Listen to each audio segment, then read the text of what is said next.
The story begins long before any map could show the Arctic as a place people called home, when the world was a different skin of ice and sea, and when human feet learned to move across cold steppe and frozen water. Imagine a horizon that is almost entirely white at certain seasons, and imagine a family, a loose network of kin, following herds and the pulse of the seasons, learning where the ice cracked, where the seals would breathe, and where the winds would spare them a temporary grace.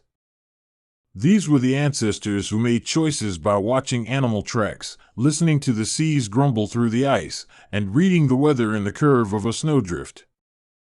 It was not a single expedition so much as a long, slow flow of people, ideas, and survival techniques that traced pathways from the great Eurasian heartland toward the high latitudes of Siberia and onward across a bridging land that no longer exists in the same way today. From the vantage of today, with satellite images and DNA labs, that bridge has a name that scholars use, Beringia. But calling it a bridge risks making it sound like a neat piece of infrastructure rather than a complex ecological zone that endured through cycles of cold and warmth. Beringia was a wide swath of land and shallow water that at times connected Asia and North America, an expanse where animals and humans moved, paused, and adapted for thousands of years. For the people who crossed or lived within it, it was a place of opportunity and peril, a mosaic of tundra and parkland where muskox and mammoth, caribou and wolf, provided both food and the raw materials for making tools and clothing. Travel across that landscape was not the sudden dash often pictured in dramatic reconstructions, but a series of generations feeling their way northward and eastward, step by cautious step. Groups followed migrations of prey, trout fishing spots at river mouths, and learned to harvest edible plants when seasons allowed. Some populations lingered in Beringia longer than others, adapting to riverine life in the warm pockets left by ocean currents and geothermal activity. These human communities left traces in stone and bone, and broken tools whose shapes changed slowly as people refined their strategies for hunting. But physical remains are scattered and often hidden by later events in the landscape, making archaeological work a kind of patient detective work. By the time the last ice sheets began to retreat, there were distinct cultural trajectories in the broad circumpolar region.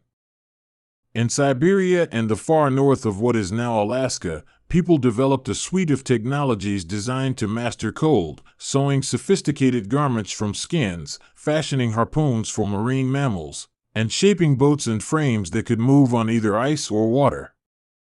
The harp-like rhythm of a kayak paddle or the quick response of a dog team are technologies that demand articulation and skills transmitted across generations. These inventions were not only practical, they shaped social life, trade, and the stories people told about survival. Archaeological zones in Siberia reveal an early tapestry of human presence that eventually links to the peoples who would be called Inuit and Yupik. Cultural taxonomies are necessarily modern conveniences, yet they can help map broad patterns. Some groups pursued inland caribou economies, others specialized in the bounty of the coast and sea ice. The items left behind, heavy stone tools, slender harpoon heads, carved bone points, tell a story of innovation and selective attention to the resources at hand.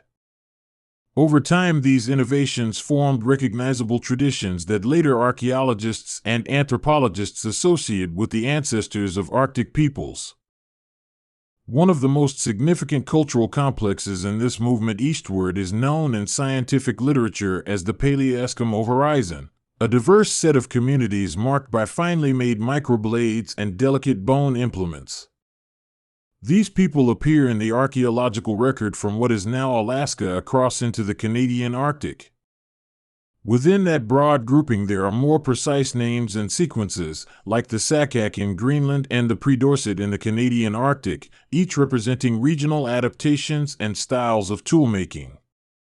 Each variation reflects how people responded to local conditions: sea ice that locked shorelines for months, or open water polynyas that offered steady hunting grounds. Around 1,000 years ago, a new cultural burst emerges in the archaeological record, the movement of what scholars call the Thule people. They carried with them refined whale hunting technologies that enabled a more maritime focus, including large skin boats, communal hunting tactics, and specialized harpoons that could take down enormous sea mammals. This Thule expansion from western Alaska eastward through the Arctic is often linked to the ancestors of modern Inuit, and it reshaped the demographic map of the North. The Thule adaptability was remarkable. They not only hunted bowhead and beluga but also integrated knowledge of ice dynamics and communal logistics that made large-scale hunts possible. Tracking these movements requires combining different lines of evidence. Genetic studies have become powerful tools, revealing connectedness between Siberian groups and indigenous Arctic peoples today, even as they complicate simple narratives. Ancient DNA taken from bones and teeth intertwines with linguistic patterns and material culture to show many threads of continuity and interaction. Language, too, offers clues. The Inuit languages form a family that spreads across vast distances, echoing older patterns of migration and contact. Yet genetics and languages move at different paces and sometimes tell divergent stories, and researchers must weave both together with care and respect for indigenous knowledge. There is a human dimension to each archaeological find, and it matters how we imagine the people behind the flint flakes and purple-shelled whale bones. These were not nameless figures in a classroom diagram. They were mothers and fathers, grandparents and children who taught their young how to cut sealskin without wasting a precious thread, how to read the sky for the calm before a storm, and how to tell stories that kept genealogies alive. Their lives were dense with daily practice, mending nets by the low light of an oil lamp, fashioning sled runners from driftwood, and converting every part of an animal into something useful. There is a rhythm in that work, a daily attention to detail that transformed hardship into a sustainable life in the far north. Inuit myths and oral histories preserve a different kind of record, one that complements archaeology by situating movement and memory in moral and cosmological terms. Stories about creation, about generous animals, and about cunning people teach ethical rules as much as they teach survival. These narratives hold geographic knowledge as well, pointing to seasonal camps and spiritual sites tied to resources. Listening to elders recount migration tales is to hear a living map that crosses generations, and their voices carry the folds of time that scientific charts alone cannot show. As people pushed east from Siberia into Alaska and then toward the Canadian Arctic and Greenland, they carried with them a litany of tools that changed subtly to meet new challenges. The kayak, a narrow low-slung boat designed for speed and stealth, allowed hunters to approach seals through breathing holes and to navigate fast water. The kamutik, or sled, transformed winter travel, pulled by dog teams whose own breeding and training were feats of intimate knowledge. And the ulu, the curved woman's knife, became indispensable for processing meat and furs with delicate control. These objects are small portals into a larger material culture that was both efficient and aesthetically refined. Settlement patterns in the early Arctic were inherently mobile, but mobility had structure. Families moved between favored camps in a seasonal cycle. In summer, coastal sites flourished as fish and marine mammals were abundant, while interior camps would be used to intercept migrating caribou. Winter camps were chosen for protection and access to stored food, with dwellings designed to conserve heat and withstand wind. The archaeological footprint of such places reveals layers of use, hearths overlain by subsequent deposits, and middens that become time capsules of what people ate and the artifacts they discarded. One common image of Arctic housing is the igloo, and while the igloo is real and still in cultural memory, dwellings across the Arctic were varied and imaginative. In many places people lived in semi-subterranean houses built from sod, whalebone, or driftwood, insulated deeply to trap heat.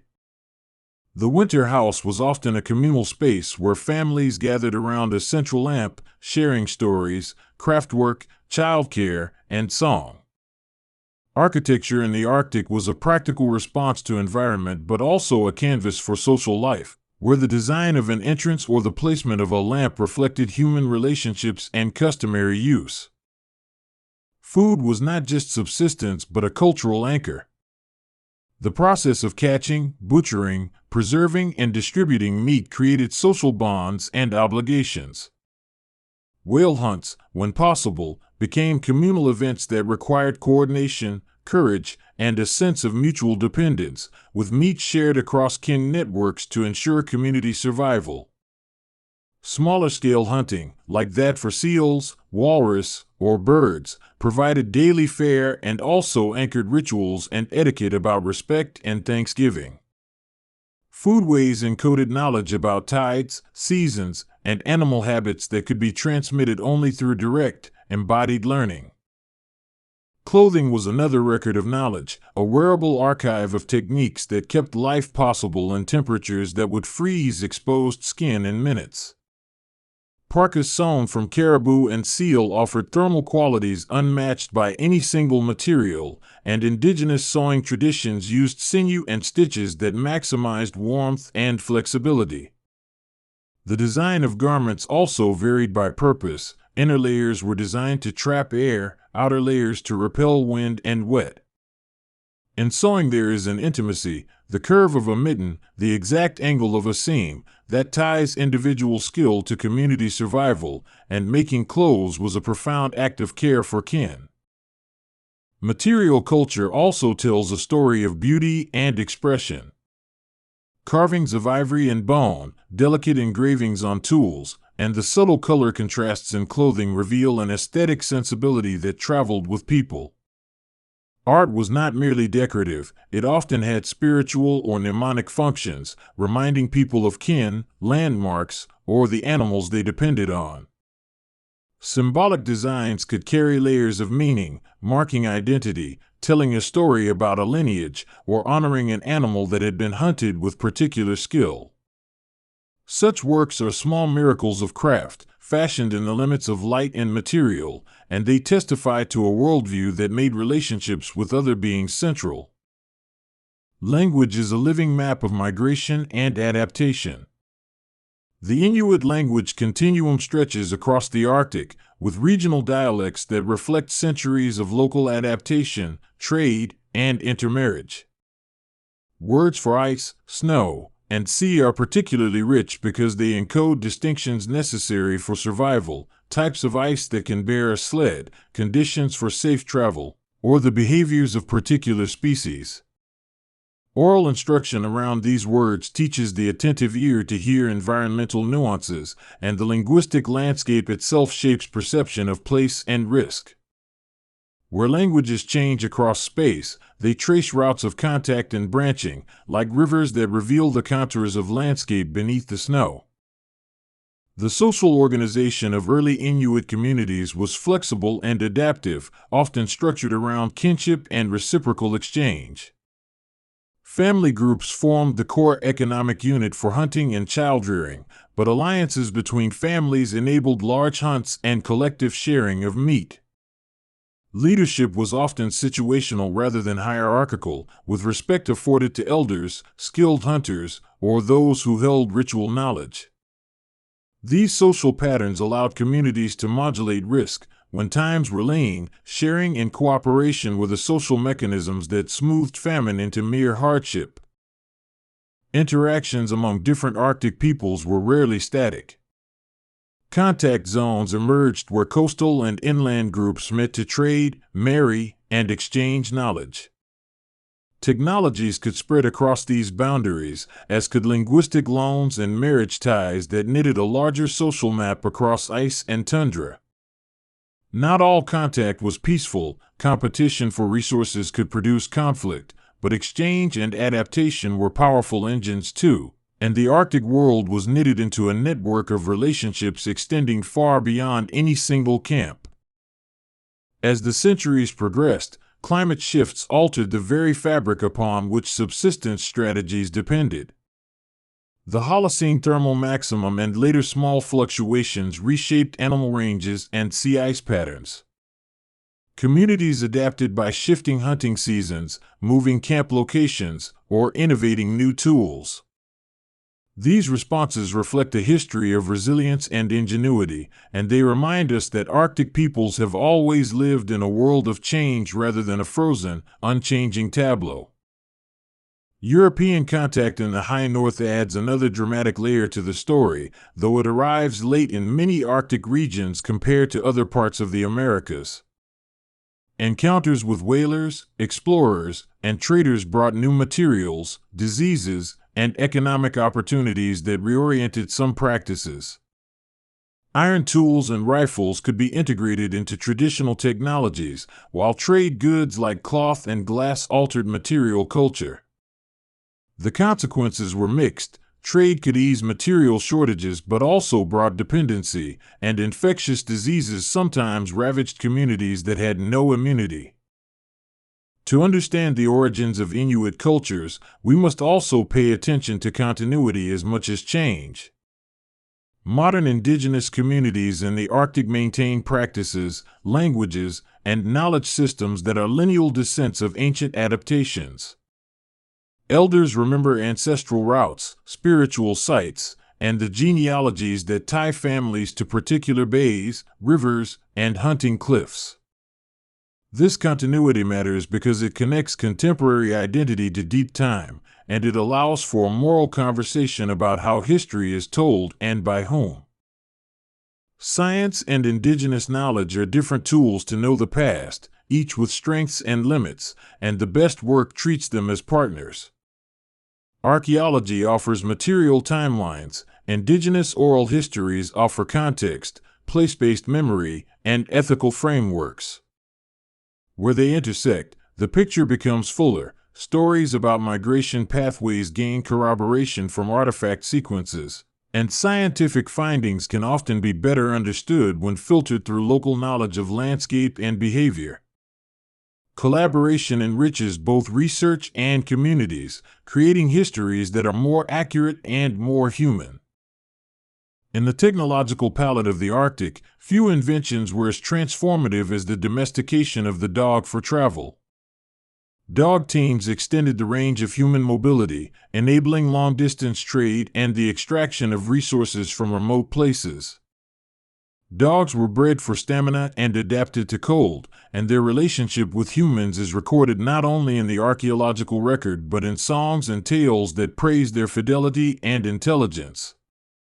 The partnership between dogs and people reshaped social geometry by making seasonal movement more reliable and by linking dispersed sites into wider circuits. Maritime skills became equally crucial. The design of skin boats and later umiaks was a direct response to the marine abundance of the north. Open water navigation required reading currents, wind, and the behavior of birds that indicated fish shoals or whale presence. The sea was not merely a mass to cross, it was a living system with predictable patterns, and people learned to apprentice themselves to it. Navigation under fog or low light was a mixture of skill, intuition, and an inherited repertoire of signs that guided movement. Behind every artifact unearthed in an Arctic midden is a story of human decision, why a particular stone was favored for a harpoon head, or why a bone was carved with a certain motif. These decisions are nodes of cultural logic that can be traced across time and space when enough pieces are available. For instance, distinctive microblade technology spread across large areas in ways that suggest networks of knowledge exchange and mobility. Such patterns reveal not only the movement of objects but the movement of people and ideas. The archaeological narrative of the Arctic is uneven because preservation is selective and ice, thaw, and sea action erase many traces. Organic materials decay unless conditions favor preservation, and shifting coastlines obscure camps once on the shore. Yet where preservation exists, like in permafrost contexts or sealed middens, extraordinary detail emerges. Textiles, woven basketry, and even ancient dietary residues reveal the texture of daily life. These finds remind us that absence in the archaeological record is not evidence of absence in human activity, it is a challenge to our methods. The demographic history of the Arctic is also one of ebb and flow. Periods of expansion are punctuated by contraction, and populations rise and fall with resource availability, disease, and social factors. The Thule expansion, for instance, replaced or absorbed earlier cultural groups in many regions, creating complicated layers of continuity and discontinuity. Understanding these pulses requires not only counting artifacts but interpreting the social processes behind them, who moved, who stayed, and how identities were reshaped through migration and contact. Climate refugia, pockets of relatively stable and productive environments during broader climatic shifts, played a crucial role in maintaining human presence in the Arctic. These refugia could be particular coastal polynyas where open water provided marine food through winter, or southerly valleys that sheltered plant resources. Communities that secured access to such places could anchor seasonal rounds and ensure reproductive success. The geography of these refugia partly explains why certain migratory paths and settlement clusters appear repeatedly in the archaeological record. Trade and exchange networks extended far beyond immediate subsistence needs, forming webs that connected interior hunters to coastal fishers and Arctic groups to subarctic neighbors. Valuable items, such as particular stones for making ground points or rare narwhal tusk pieces, traversed great distances through hands and stories. Such exchanges were not purely economic, they were social glue, knitting groups into recognitions of mutual obligation, and often encoded in marriage ties and ceremonial exchange. These interactions complicate the idea of isolated Arctic peoples and insist on a vision of interdependence across varied landscapes. The story of human movement into the Arctic is also a story of learning to live with the limits of daylight and the movement of sun and moon. Seasonal rhythms governed every aspect of life from reproduction of animals to the timing of migrations and festivals. The long polar night required social systems and material cultures that provided warmth and companionship, while the midnight sun brought intense periods of plant growth and an abundance that could be stored for leaner months. This cyclicality shaped ceremony, work schedules, and the very pace of child development in ways that veered from lower latitude norms. Material traces of ritual are subtle but present, caches of offerings, specially treated objects, and burial practices that reflect a concern for relationship with entities beyond the human. Respect for the animals hunted, sometimes articulated in rights and restrictions, formed moral frameworks for resource use. Rituals could also tie people to place, transforming a shoreline or a boulder into a landmark with deep moral and genealogical significance. These practices stabilized social norms and reinforced a sense of continuity across time and space. The arrival in Greenland, a dramatic endpoint of one migratory arc, demonstrates both human daring and cultural persistence. Archaeological finds from the Sakak and later Thule occupations show that adaptation to Greenland's particular climate demanded refined maritime skills and a flexible social structure. The Greenland story is a window into how human ingenuity works in extreme conditions. Boats and clothing were pushed to their limits, hunting strategies altered, and social networks reconfigured to maintain supplies and knowledge across distances. There is poignancy in imagining the first small groups stepping onto Greenland's shores, tasting unfamiliar wind, and testing the new coastline for a future in which their descendants would live. Modern science keeps refining the timelines and pathways of movement into the Arctic, but there are limits to what can be known from fragments alone. Languages shift, bones fragment, and stories mutate with wind, yet human beings carry memory in embodied practices that don't always leave neat traces for scholars. Recognizing that complexity is part of respecting the full humanity of Arctic peoples, their past cannot be reduced to a sequence of artifacts, nor can their present be fully understood without acknowledging those deep histories. The interplay of ice and sea, animal and human, technology and story, creates a narrative that is at once practical and poetic.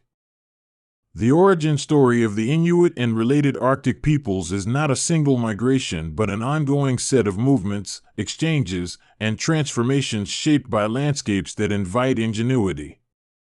Their ancestors crafted lives that turned scarcity into possibility, and in doing so, created cultural forms that resonate in contemporary practices. Listening closely to this deeper story changes the way we think about human resilience and the ethics of living in extreme environments. There are lessons in these origins that speak to our wider human predicament, how knowledge is transmitted across generations, how technologies adapt to new conditions, and how social relationships buffer against ecological uncertainty. The Arctic record shows that when communities have strong social bonds, distributed skills, and flexible institutions, they can thrive in surprising environments. That is a lesson not only for historians but for anyone trying to imagine sustainable ways of life in a changing world. As the narrative arcs forward into recent centuries, indigenous knowledge systems continue to serve as primary frameworks for living in the Arctic. That persistence is visible in navigation, in the language of weather and ice, and in ceremonial life that honors ancestors and non-human kin. Modern adaptations, snowmobiles, satellite phones, and government infrastructures overlay but do not erase these older logics. Instead, they form a palimpsest where new marks coexist with ancient grooves, creating a living culture that continues to negotiate between tradition and innovation. Academic debates about the timing and routes of migration will always evolve as new finds accumulate, yet the core truth remains: people moved into the Arctic because they could, because they had the skills, and because they formed social systems that supported such movement. That simple fact opens a wide terrain of inquiry into the nature of courage and prudence, of trial and error knowledge systems, and of an ethic toward non-human life that allow people to live well at the edge of ecological possibility. The Inuit story is thus part of a broader human story about finding home in unexpected places. The human voice in the Arctic is never merely historical, it speaks today in activism, in the reclamation of language, and in community projects that aim to pass on traditional skills to younger generations. Communities are revitalizing sewing circles, dog breeding practices, and oral history projects to ensure that the lines connecting past to present remain strong. This living continuity means that the origin story is not fossilized but a current of identity that people actively draw from to shape a future that is both rooted and forward-looking. Archaeological museums and exhibitions that present Arctic origins are increasingly curated with collaboration and consent, reflecting a shift toward narratives that include indigenous perspectives. This inclusion changes the tenor of exhibitions, bringing in oral histories that contextualize artifacts and embedding objects within relationships rather than treating them as isolated curiosities. The ethical practice of displaying human cultures involves active dialogue about what to show, how to interpret it, and how to respect the descendants of the people represented. There is a profound dignity in tracing these origins because it honors the continuity of human creativity in face of hardship. To sit with these stories is to recognize that adaptation is not merely a set of technological fixes but an intimate weaving of social relations, spiritual thinking, and material ingenuity. The Arctic was, and remains, a place where human life is intricately joined to non-human worlds, and where the choices of past generations shape the possibilities of the present. When we return our attention to the earliest movements from Siberia, it is important to imagine the texture of days, the crackle of an oil lamp, the careful cut of a harpoon point, the hush of a sled creaking across snow as stars rotate in a dark sky. Those sensory details ground the grand narratives of migration and adaptation in lived experience. They remind us that origin stories are ultimately composed of small acts: teaching a child to tack a seam, cracking a bone for marrow, or recognizing the scent of sea in thawed driftwood. Because the Arctic continues to warm at rates above the global average, the heritage of those early settlements faces new threats and new challenges. Permafrost thaw unveils archaeological sites but also destroys them, releasing stories and erasing them in the same breath. Communities confront not only the loss of physical traces but the shifting of animal ranges that underpin subsistence systems. Yet these challenges are met with the same adaptive spirit that animated ancient migrations, new alliances, creative policymaking, and renewed emphasis on indigenous-led research and management. In celebrating the origins of Inuit life, we must also listen to the hard parts of history, displacement, colonial pressures, and policies that disrupted traditional lifeways through schooling and governance structures. Those histories complicate the rosy picture of unbroken lineage, but they also reveal resilience in the face of deliberate attempts to erase culture. Reclamation and revitalization efforts are thus both cultural repair and an assertion that the story continues with agency rather than as a mere subject of study. Looking forward, the dialogue between scientific research and indigenous knowledge offers fertile ground for understanding not just the past but pathways into a sustainable future. Collaborative research projects, co-managed conservation, and joint educational programs that center indigenous voices help forge new approaches to stewardship. The Arctic's origins are not simply a tale of the past. They are a living inheritance that informs how communities can adapt to the challenges of climate change and technological shift. In closing this portion of the narrative, which is less a closure than a pause in an ongoing conversation, the migration from Siberia into the Arctic emerges as a remarkable human endeavor of navigation, invention, and social creativity.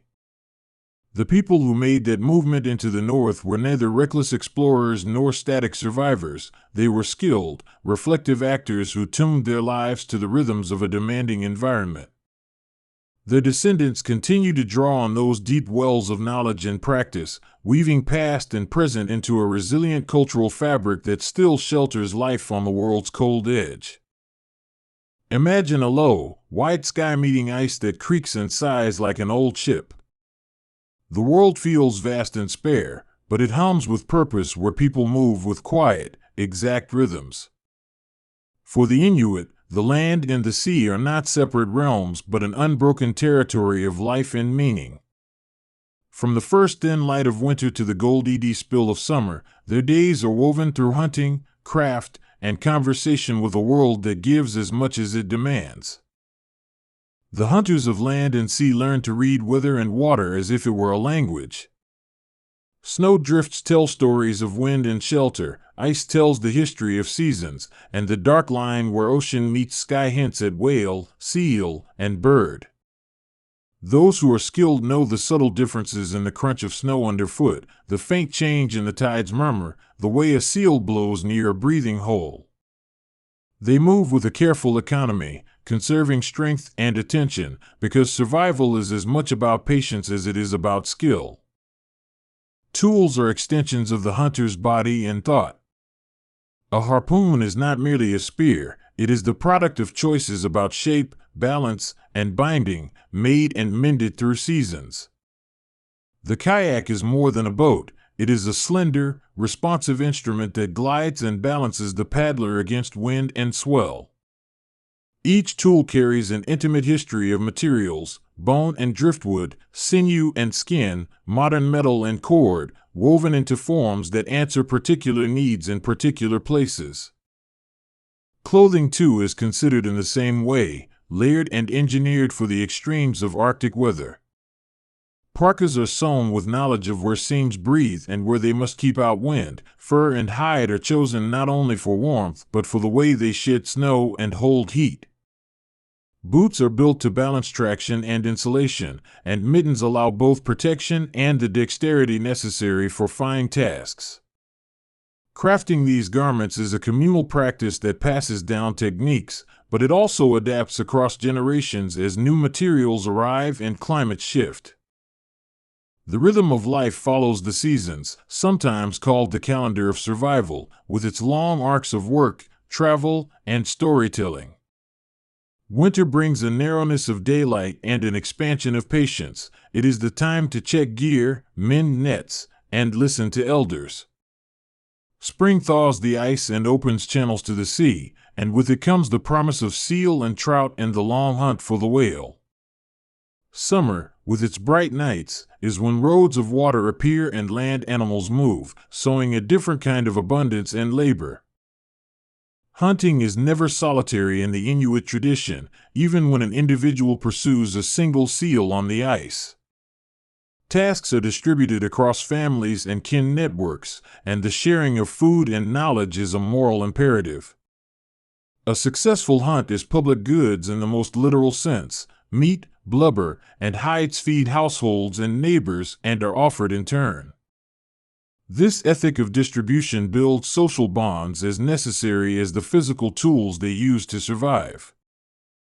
The hunt for seals is intimate and quiet work, often conducted near breathing holes or along the edges of ice floes. Hunters watch for a telltale ripple or a small exhalation on the water, then move with measured breath and careful cover. A harpoon is cast with practiced rhythm, or a seal may be approached in a kayak, each method requiring calm and timing. The reward is not only the meat but also the materials, skin for clothing, fat for oil, and a way of life reinforced by success. Whaling, where it takes place, is a different kind of endeavor, a complex choreography of skill, cooperation, and risk. Large crews work together to approach, harpoon, and secure a whale, and the process binds communities through the scale of the labor and the distribution of resources. Boats are lashed and lines are managed in a flurry of precise movements, and the blow of a whale is both a spectacle and a test of the crew's coordination. The whale supplies a vast array of needs: meat for many mouths, blubber for lamps, and bone for tools and shelter, making its pursuit an act of communal life-giving. Caribou and other land mammals are pursued with different strategies that mirror the terrain they inhabit. Hunters often use stealth and knowledge of migration routes, hiding in blinds or tracking animals for hours. Snares and bows were traditionally used in many places, and dog teams have long moved hunters and gear across tundra and snow. Each landscape asks for its own method, and hunters adapt, sometimes following the animals and sometimes shaping the land with their presence to guide herds. Dogs have played an extraordinary role in life on the ice and tundra, serving as companions, draft animals, and sentinels. Sled dogs pull people and loads across distances that would be exhausting on foot, making access to hunting grounds and trading points possible. Their presence changes the rhythm of travel, allowing for longer journeys and different patterns of seasonal movement. Today, while motorized vehicles have altered mobility in many communities, the bond between people and dogs still carries deep cultural meaning. The kayak and the umiak are two vessels that embody different aspects of Inuit watercraft. The kayak, small and personal, is built for stealth and speed, allowing a lone hunter to slip through waves and close to prey.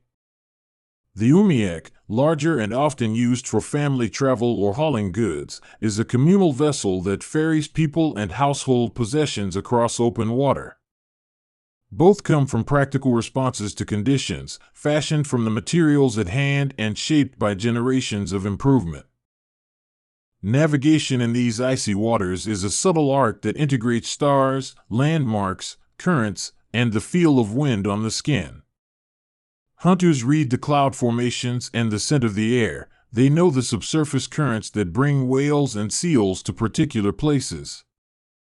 Seasonal landmarks, rock outcroppings, distinct ice ridges, reefs, work like markers in a vast, changing map.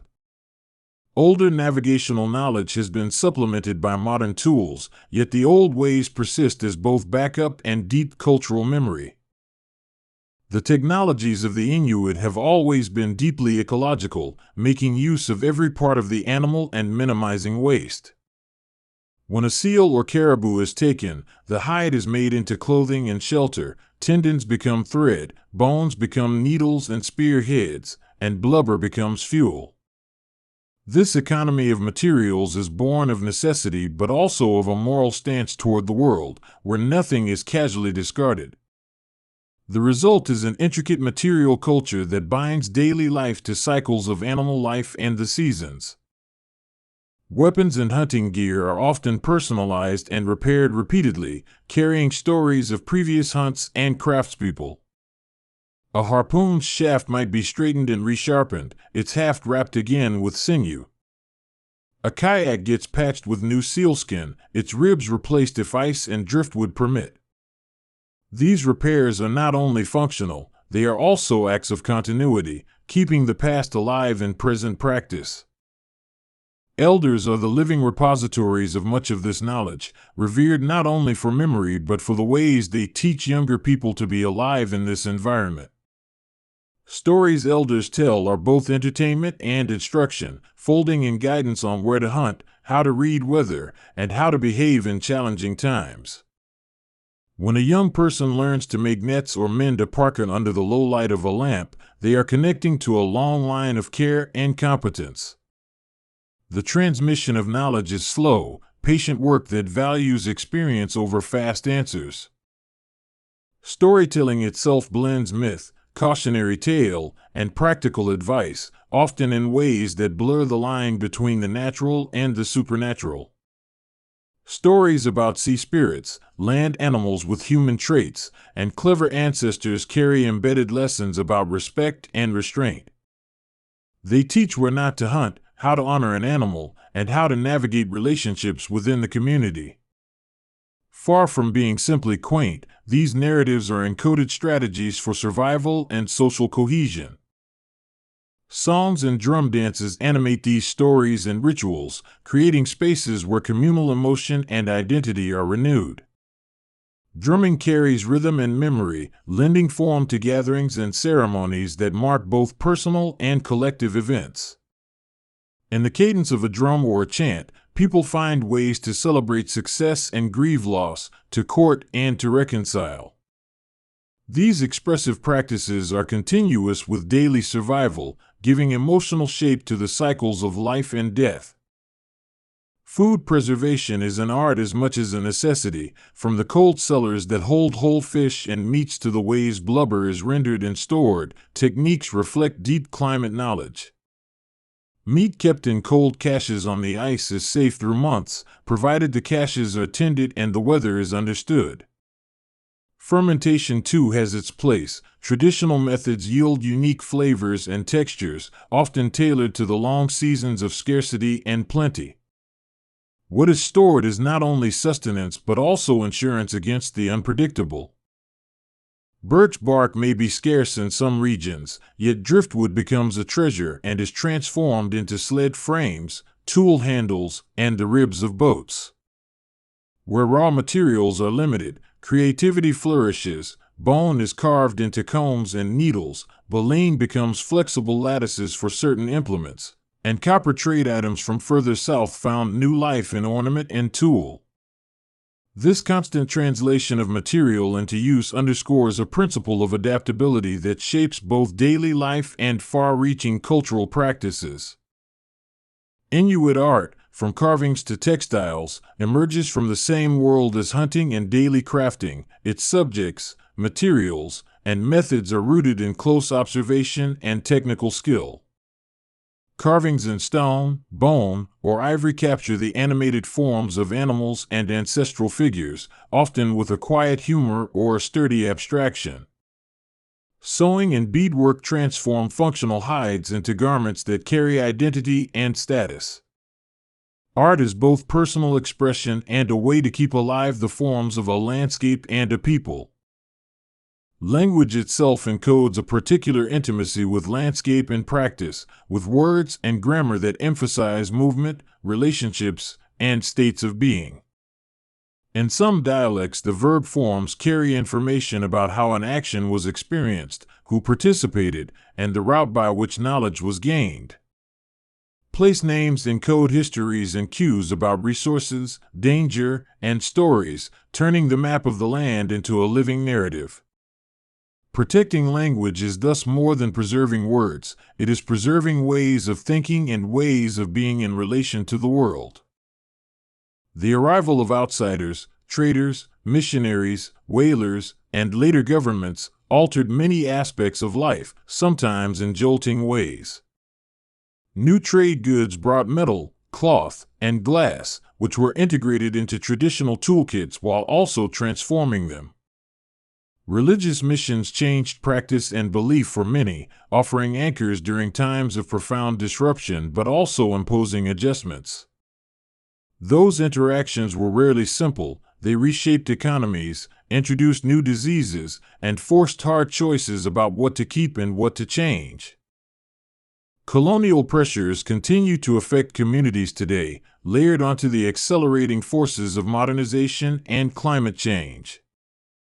Hunting rights, land claims, and governance are contested arenas where traditional practice and state law intersect in complex ways. Young people may carry mobile phones and snow machines, pay tuition in southern schools, and balance those modernities with the pull of ancestral knowledge.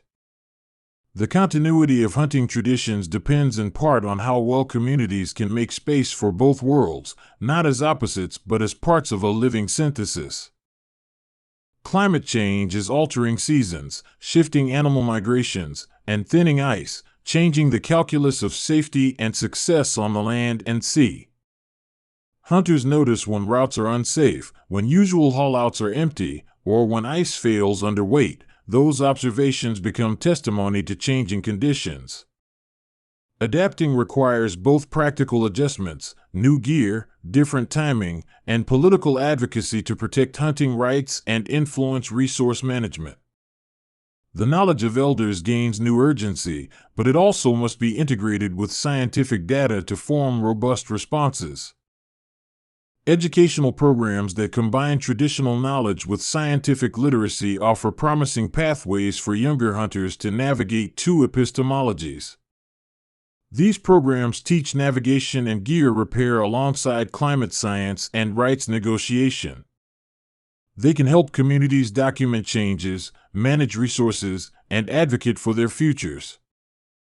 At their best, they recognize elders as scholars of lived practice and students as researchers in their own right. Trade and exchange have long shaped material culture, bringing obsidian, copper, or beads into distant Arctic communities and translating them into local forms.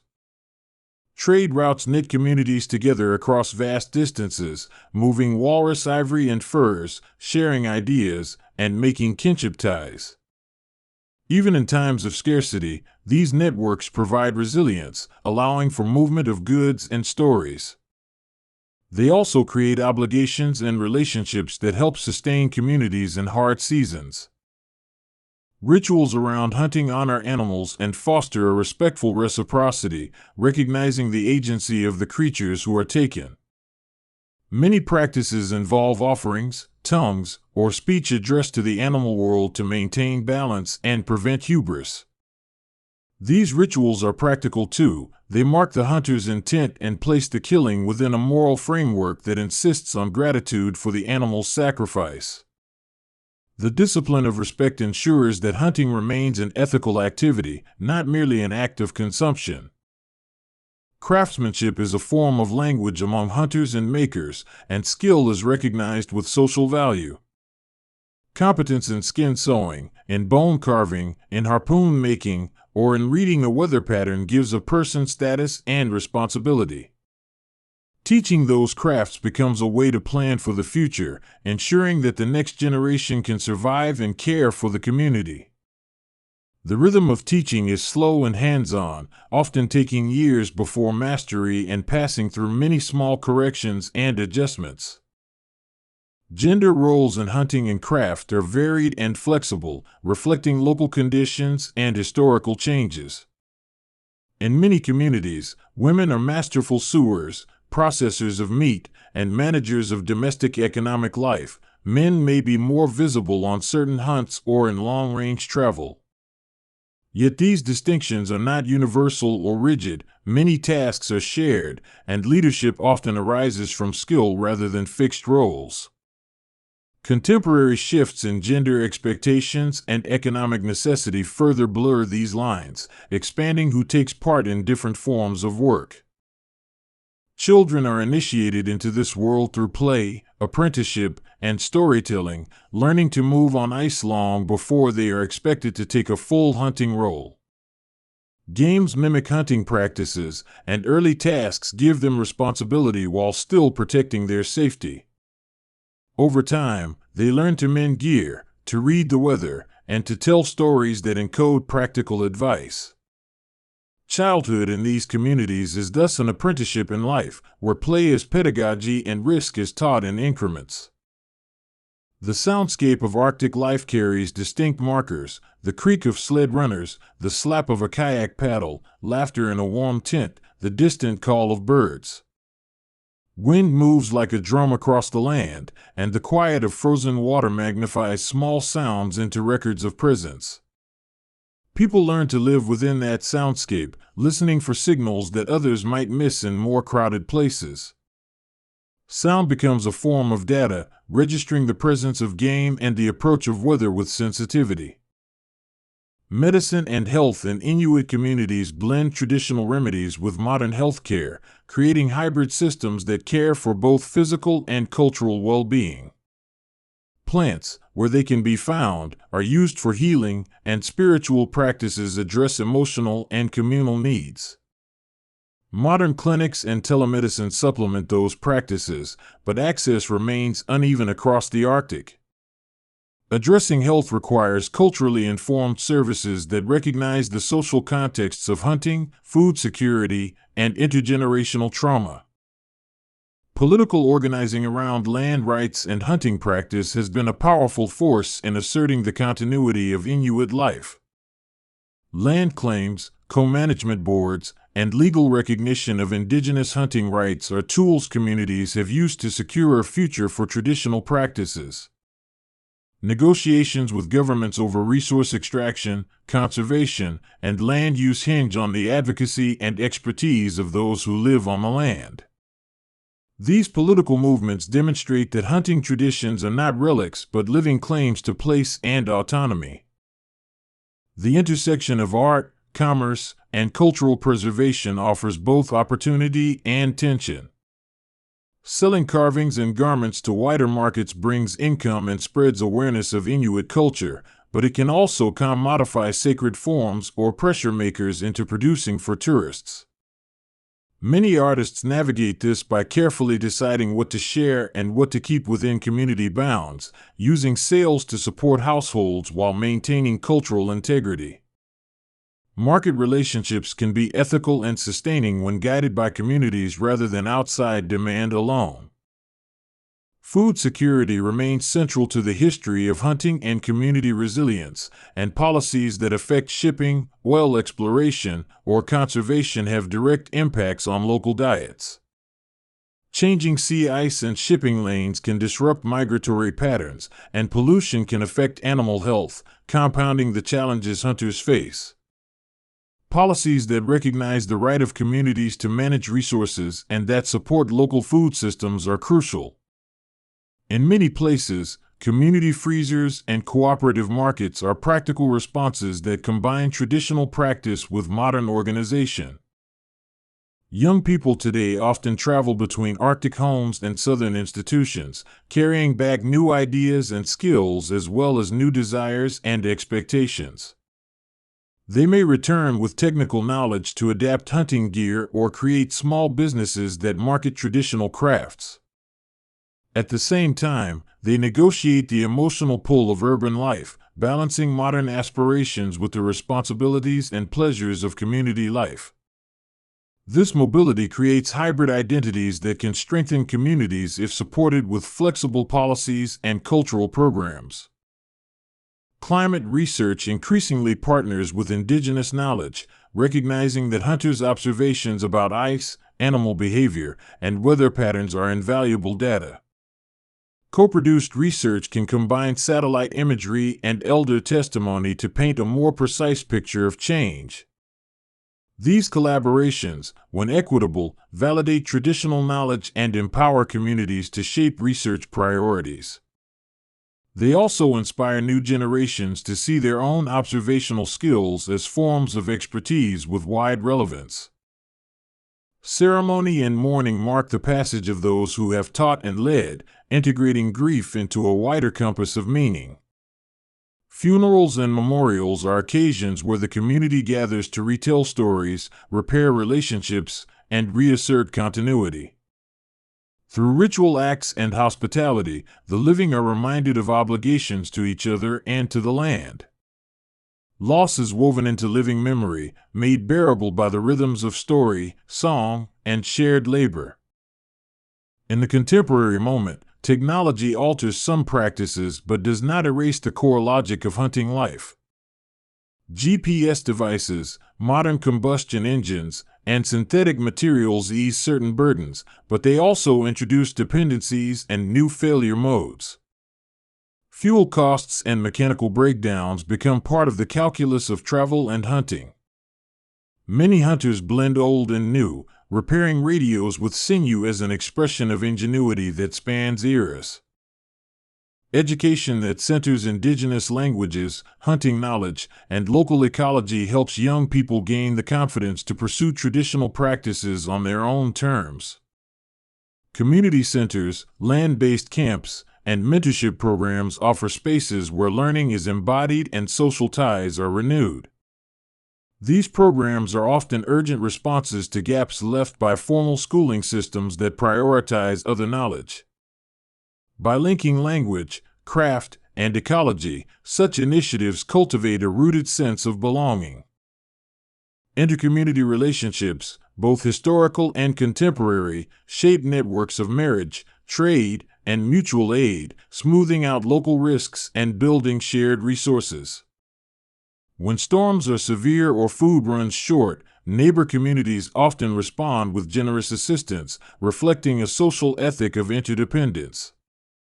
Political organizations and regional bodies now coordinate across wider geographies to manage shared resources and assert collective rights.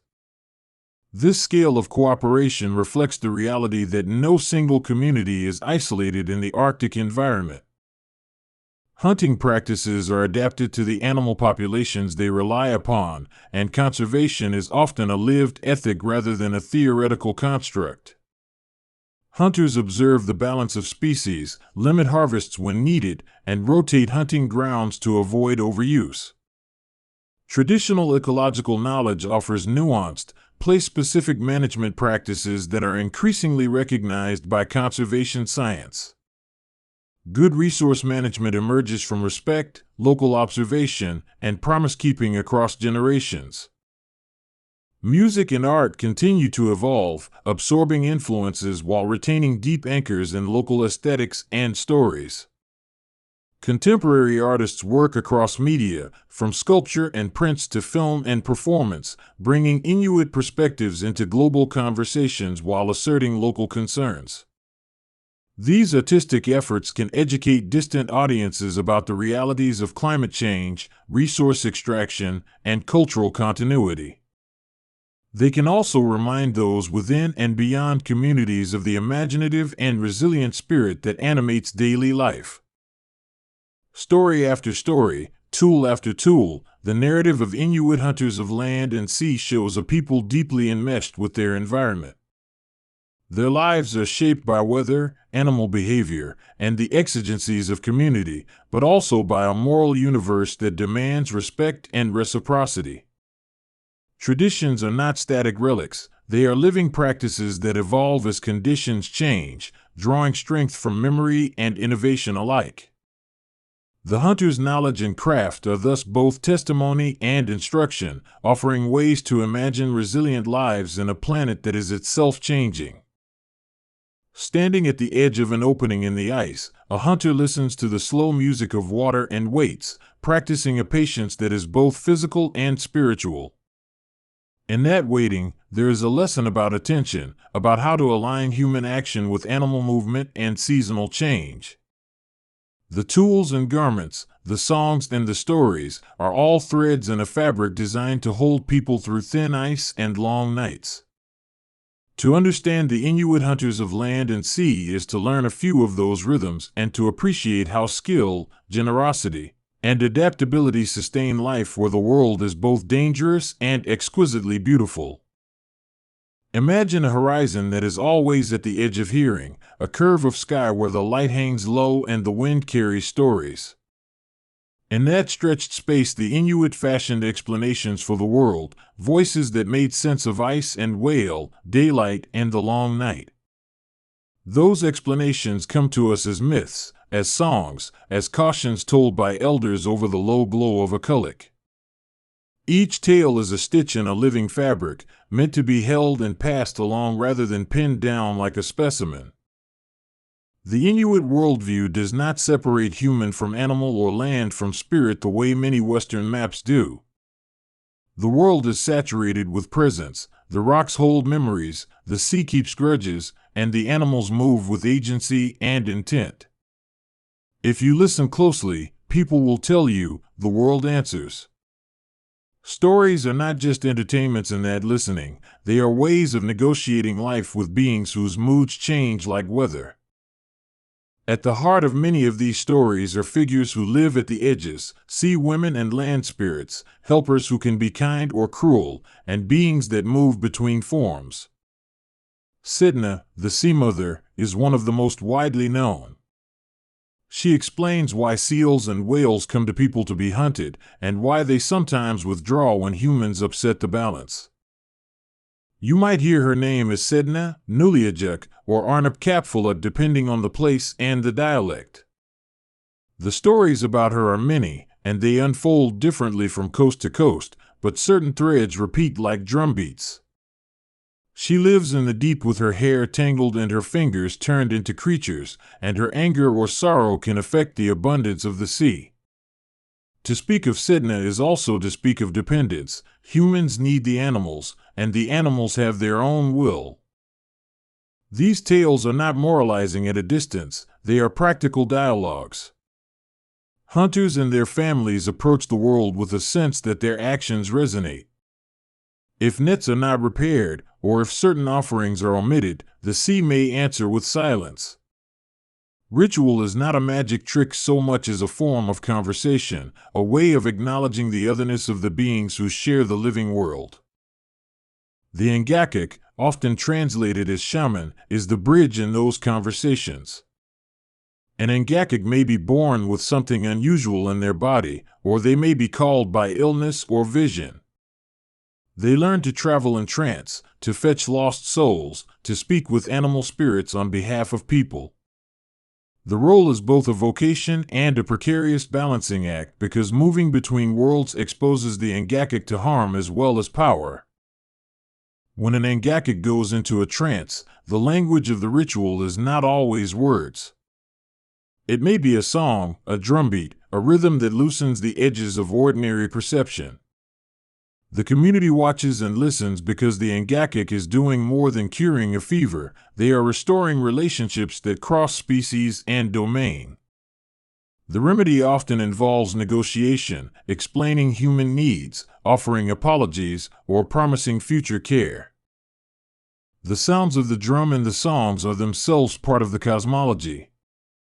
They map a route between snow and sea, between the human hearth and the animal realm. Songs are also personal archives, carrying the memory of events, travels, and agreements with particular animals or places. When an elder sings, they are sometimes rehearsing old treaties as much as they are telling a story. Names hold power in this system. To name a place is to make contact with its history and inhabitants. People were careful with names, sometimes avoiding mention of a recently deceased relative to prevent confusing the spirit world. The practice of renaming children after ancestors is a way to invite continuity, to keep lives connected beyond a single body span. Spirits are not all the same. Some are benevolent and tethered to specific tasks, others are mischievous, and some are dangerous in ways that require caution. Land spirits might protect a valley and punish those who take too much from its plants.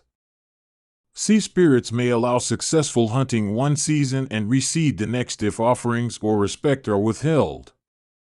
Understanding the characters of these spirits is an entire body of knowledge embedded in local lore. There are also spirits whose names sound like warnings. The Kalapalik, for example, is one of those figures that parents whisper about to keep children from wandering too close to the water. Descriptions vary, but the effect is the same. Stories serve as practical guardians for fragile lives in a harsh environment. When danger is personified, it becomes an active presence that people can outwit, placate, or flee. Not all beings are visible to every eye. The Inuit tradition recognizes that some spirits are accessible only to those with the right training or the right relationship. An Angakik may find a helper spirit in the shape of a raven, a fox, or a narwhal, and that helper will come with its own character and demands. Such relationships are reciprocal. A spirit helps the Angakik, and the Angakik honors the spirit through song and respect. This reciprocity extends to how communities live with their resources. Hunting protocols, taboos, and sharing norms are woven tightly into stories about the spirits. A hunter who takes a seal is expected to thank the animal and to distribute the meat so that no one hoards. Those customs are as much about spiritual balance as they are about social fairness. To break them is to risk both human censure and supernatural disfavor. Seasons and time are felt differently in such a world.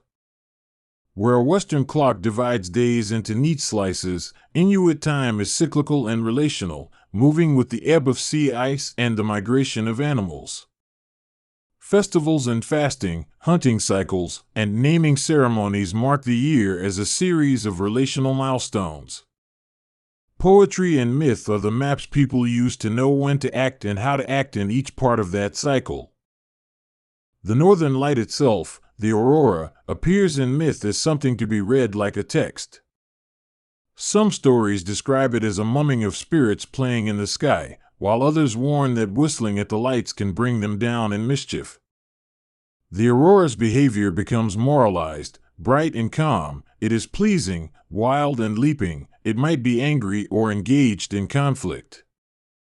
When you hear elders discuss it, the talk always blends wonder and caution. Even animals are more than animals in these myths. They are kin and teachers, and sometimes they are stacked with human traits. The figure of the raven, for instance, may be both trickster and culture hero, a being who brings knowledge or who explains some natural feature of the world through a mischievous act. Such stories teach both what to expect from particular animals and how to read personality in the world around you. In the same breath, whales occupy a space between community member and sacred other. The hunt for whales is not merely a subsistence activity, it is an occasion for ritual and gratitude. Entire sets of etiquette surround the killing and the distribution of whale meat, and these customs are narrated in stories that reinforce respect for the whale's agency. Victories and failures at sea are explained with the same narrative grammar used for interpersonal relationships. When famine or scarcity comes, people look for meaning in events as much as for practical solutions. Myths are drawn upon to interpret why the animals have not come, whether a spirit has been offended, or whether neglect of certain passages has weakened relationships. An elder's story might point to a forgotten offering, an offense, or a change in community behavior. These narratives give people a sense of action. If one can name the fault, one can sometimes repair it. The moral of many Inuit tales is not a single lesson but an ethical landscape. Respect, reciprocity, patience, and humility recur as ways of living. Bravery and cunning are admired when exercised not for selfish gain but for survival in a way that maintains balance. Courageful boasting is less celebrated than quiet competence and the capacity to share the spoils of success. Humor threads through many of these stories as well. Trickster tales are often bawdy and funny, and laughter is an essential response to hardship. Humor humanizes the spiritual landscape, allowing people to jest about their fears and to treat danger without being paralyzed by it. A good storyteller uses comic timing to teach as much as to entertain, offering relief even as they pass on caution. Collective memory is carried through performance. When a story is sung, it is enacted. When it is told, the teller reshapes it for the moment. That flexibility is a survival technique. Stories adapt to changing environments and to encounters with new technologies or ideas. The mythic world is always in dialogue with the present, not frozen in a past that never existed in pure form. Contact with outsiders changed the practice of many stories, but did not erase their force. Missionaries, traders, and later state authorities introduced new names and new pressures, but the mythic grammar proved resilient. Some stories absorbed elements of the newcomer's religion, creating hybrid narratives that still function to manage the relations between human and non-human beings. Others retreated into quieter forms, told only in the privacy of family circles or under the hush of snow squalls. Language itself is a carrier of worldview. Many Inuit languages are polysynthetic, meaning a single word can contain a complex concept. That structure encourages thinking in relationships and processes rather than in discrete nouns alone. Words fold in agents and actions together, so speech often contains implicit awareness of connection and consequence. Storytellers are careful not to overdetermine those connections. Instead of rigid doctrine, myths provide a repertoire of responses. A tale about a sea spirit may offer a path of apology that worked for one household but then suggest a different approach for another. The diversity of mythic solutions is part of their power. They offer a menu of relational maneuvers, not a single textbook answer. Within families, certain stories have weight because of personal experience. An elder who once faced a frozen drift and came through may tell a particular story about direction and cunning that younger people accept as practical instruction. Such narratives are anchored in specific events, giving them a resonance that purely generic tales lack. The personal connection strengthens the social memory. Certain objects carry stories as well. A carved amulet or a tobacco tin with an old label can become a prompt for a long tale about trading routes and lost relatives. Material culture is the surface where narrative sticks, the spore of stories lodged in objects that migrate across time. When such items are displayed or handled, they open a channel to memory and the living past. Dreams are another domain where spirits make themselves known. Dreaming is not merely private entertainment but a space for negotiation. The boundary between waking and sleeping is porous in many Inuit conceptions. Dreams can be warnings, invitations, or the site of agreements made with animal sentinels. People take dreams seriously and often consult elders or Ngak'wit if a dream seems particularly charged. Grief, in this cosmology, is a communal business that often calls for narrative to make sense of loss. When a loved one dies, stories help locate that person within an ongoing family thread. Naming after an ancestor is one way of integrating the dead into the living. The practice suggests that a kind of continuity can be reclaimed through language and ritual. Mourning rituals, songs, and tales therefore become mechanisms for both consolation and social reintegration. Children are taught to attend to invisible presences from a young age. Cautionary tales like the Kalapalik function as more than threats, they are instruction manuals for safety. Children learn how to behave on the sea ice and in the dark long before they need to hunt, and they learn it through stories that anchor abstract principles to vivid characters. Play, imitation, and song are all parts of early apprenticeship in this schooling. Nature itself appears as a teacher in many myths, and human beings are portrayed as students who must learn humility. A tale about an overly proud hunter who offends the seals ends with a season of scarcity. The story does not only reprimand, it models the process of making amends, of learning to humbly ask the animals for forgiveness. This pedagogy keeps social and ecological knowledge circulating. Seasons of plenty and want are woven into ritual cycles that keep the community coherent. Feasting after a successful hunt, fasting in lean times, and ceremonies at the changing of seasons are rhythmic ways to channel communal emotions. They mark transitions and create shared meaning around the staggered fortunes of life in a variable climate. Those rituals stabilize social bonds by giving public form to private hopes and fears. Migration and travel show up in myth as tests of navigation and tests of character. Travelers who cross dangerous ice meet beings that test their attentiveness and their willingness to share. The Arctic landscape is itself a character in these stories, capricious, demanding, and sometimes generous beyond measure. To be an experienced traveler is to have a repertoire of stories that attune you to the land's moods. The spiritual economy is not simply metaphysical, it has practical design. Offerings are given at sea or on the shore, sometimes in the form of hunks of blubber or anointed tools, sometimes as songs and spoken thanks.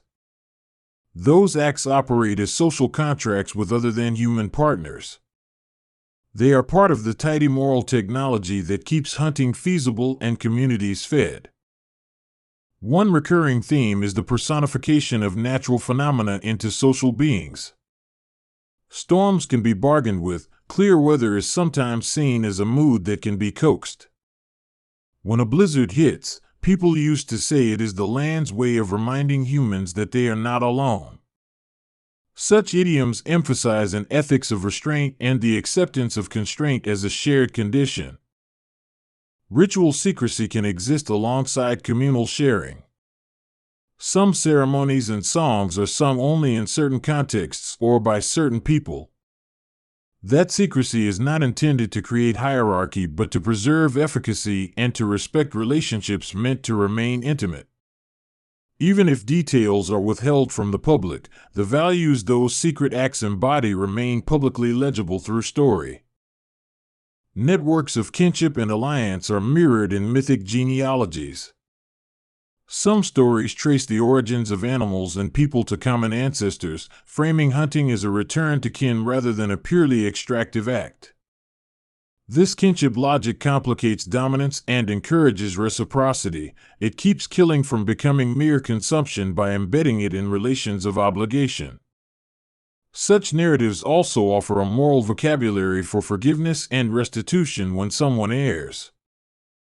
Tales of origin occupy a special place because they answer the fundamental question of how things came to be. Whether the story is told around a lamp or by a windswept inlet, origin myths map an ethical geography. They provide a narrative that situates a people in the world and specifies the behaviors necessary to maintain that position. Origins work as contracts between past and present, not as immutable laws. The interplay between animals and humans sometimes takes a dramatic turn into transformation stories. People becoming whales, women turning into seals, and coyotes taking human form are recurring motifs. These metamorphoses explore the porous line between human experience and animal life, offering models for empathy and caution. When someone in a story becomes an animal, readers learn to imagine the perspective of the other more fully. Political and social changes are registered in mythic recalibrations. As communities encountered new economic pressures, technologies, and legal systems, their stories adapted. New versions of old tales prove flexible, folding in trade goods or distant ships as background details without losing the cosmology's core concerns. Stories function as living archives of social adaptation. The tactile world, tools, skin boats, harpoons, are woven into mythic narratives as extensions of human agency. A blessed harpoon may have been made from a particular whalebone and named in a song. That naming makes the harpoon more than a tool, it becomes a participant in the reciprocity between hunter and hunted. Objects embody the promises and the responsibilities that stories teach. Songmaking, especially throat singing among women, opens another dimension of mythic performance.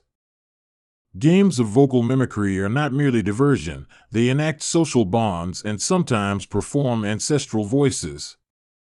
The interplay of voice and breath in throat singing resonates with themes of shared existence, with two bodies producing one rhythm. The practice is an oral metaphor for the interdependence that many stories emphasize. When Christianity arrived, some stories were reinterpreted rather than discarded.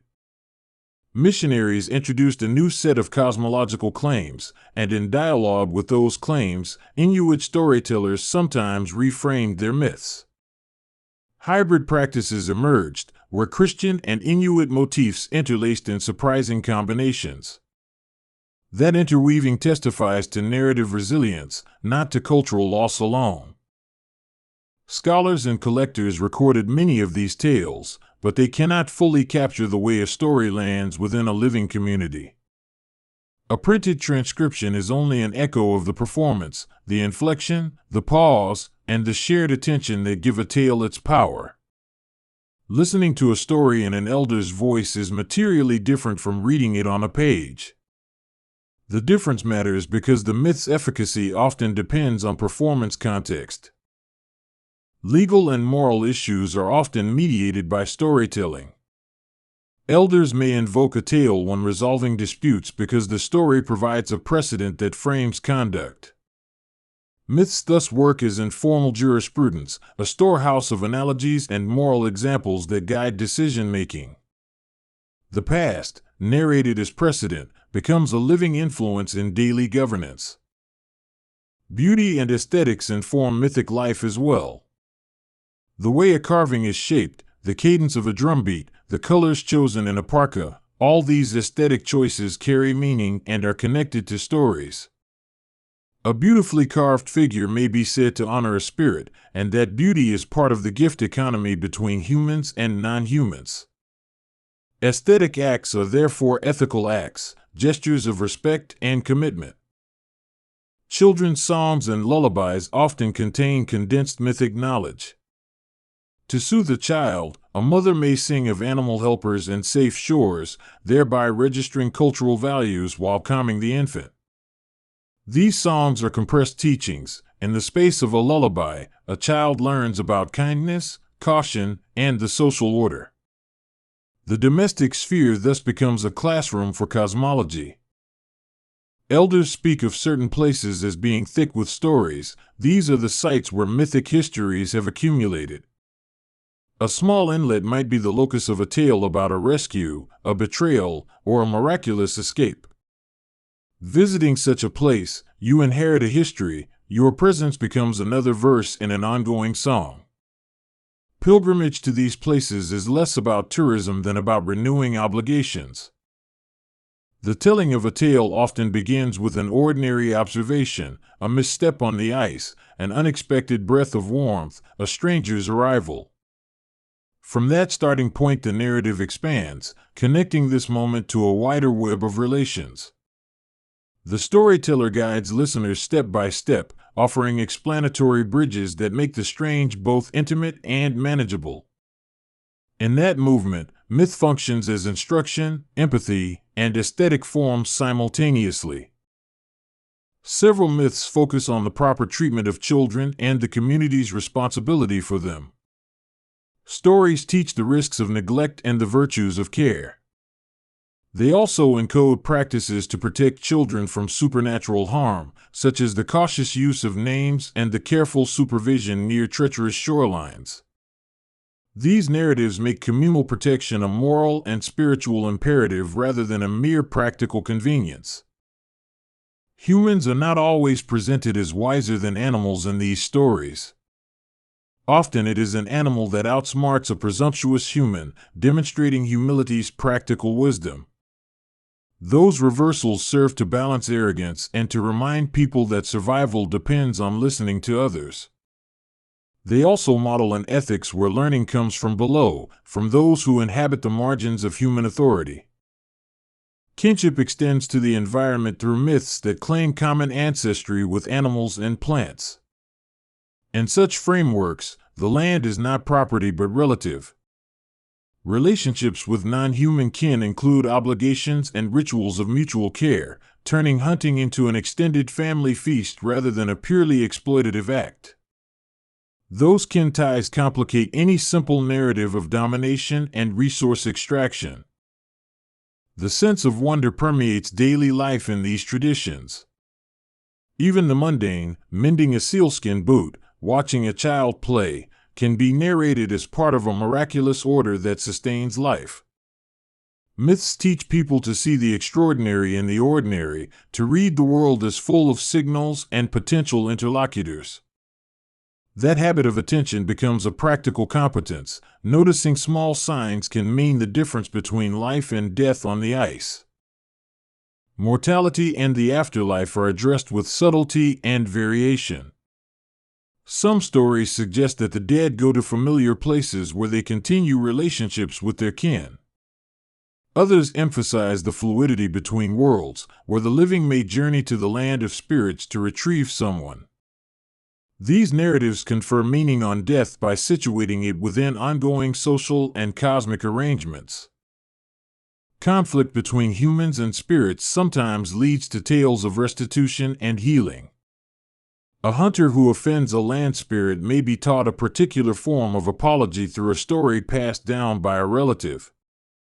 The narrative lays out the actions required to make amends, offering a procedure that is both symbolic and practical. Healing stories operate as manuals for restoring balance. Many myths emphasize the importance of telling the truth or of showing restraint. False boastfulness, greed, or cruelty often precipitate misfortune in these tales. Conversely, honesty and measured humility lead to lasting relationships with animals and the land. The repeated linking of virtue to survival conditions these moral lessons as practical wisdom.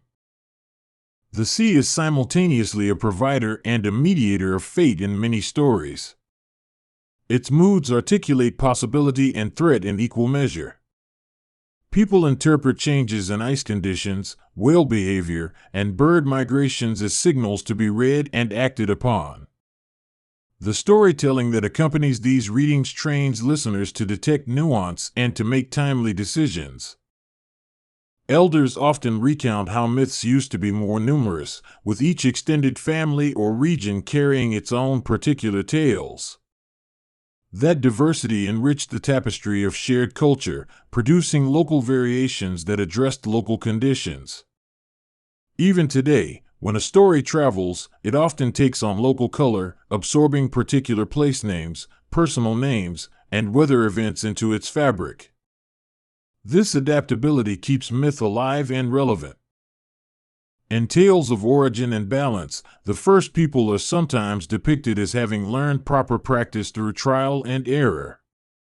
These foundational stories teach method as much as meaning: how to make a harpoon, how to break seal skin, how to approach a nursing animal. They preserve technical knowledge within a cosmological frame, ensuring that practical skills are embedded in ethical contexts. The narrative voice of an elder is an instrument of moral education. Their cadence and timing, their strategic use of silence, and their ability to vary emphasis all shape how a lesson lands. Storytellers use these tools to modulate emotion, to open listeners to empathy, and to transmit the finely tuned social knowledge necessary for living in challenging environments. The voice is therefore a technology of relationship. Prophetic stories sometimes appear, offering warnings about human hubris or environmental change. An elder might tell of a season when ice patterns shifted and the animals did not return as before, and then interpret that event as a lesson in restraint. These narratives can become resources for contemporary environmental thinking, translating long-term observation into moral counsel. In that way, myths can be both ancient and urgently current. Contemporary life complicates but also enriches the mythic field. New experiences, satellite weather reports, snowmobiles, and global trade enter the stories as additional actors, forcing old narratives to adapt. Younger people craft new tales that include these elements while still preserving the underlying relational logic. The result is a living mythology that continues to guide behavior even as material conditions change. The film of modernity does not uniformly smooth out traditional practices. Instead, it introduces new fault lines and new opportunities for story adaptation. Urban Inuit communities, for instance, collect and retell myths in community centers where elders and youth meet.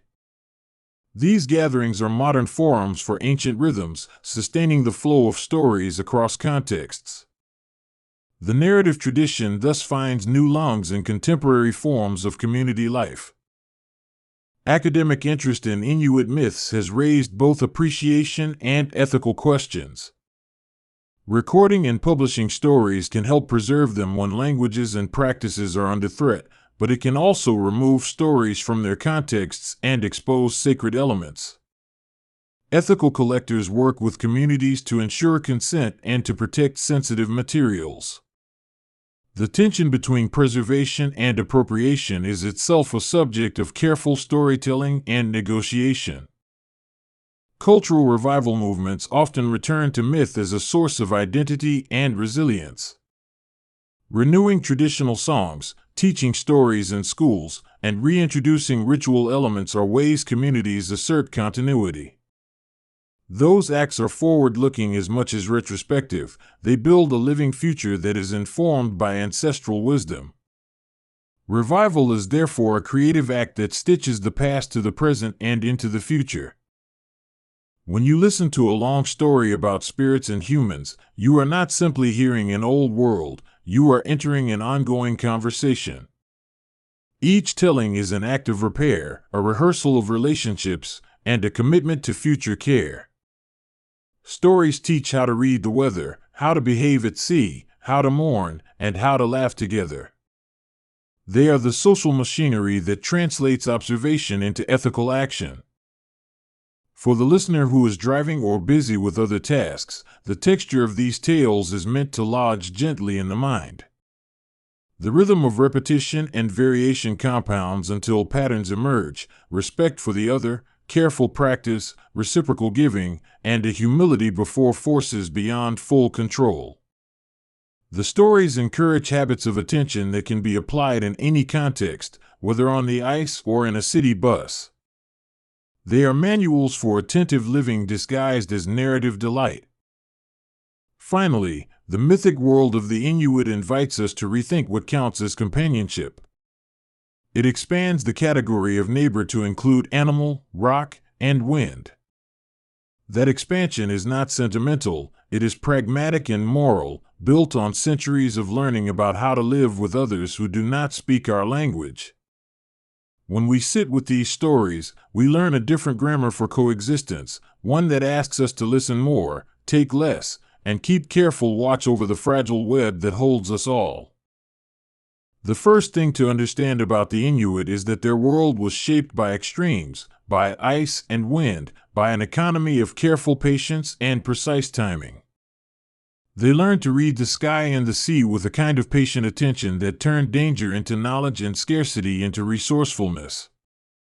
That way of being made contact with outsiders a complicated exchange from the very start, because those visitors carried different rhythms and different needs. When we talk about contact, we are talking about a conversation that unfolded across centuries and coastlines, sometimes gentle and sometimes violent, never one thing alone. In the earliest chapters of Contact, Norse sailors left faint signatures on the edges of Inuit life, sparks in stories and fragments of trade. The sagas remember men who encountered people across icy water, descriptions that mix wonder with misunderstanding. Those early encounters were sporadic and local, and for both sides they were first impressions, experiments in curiosity and survival.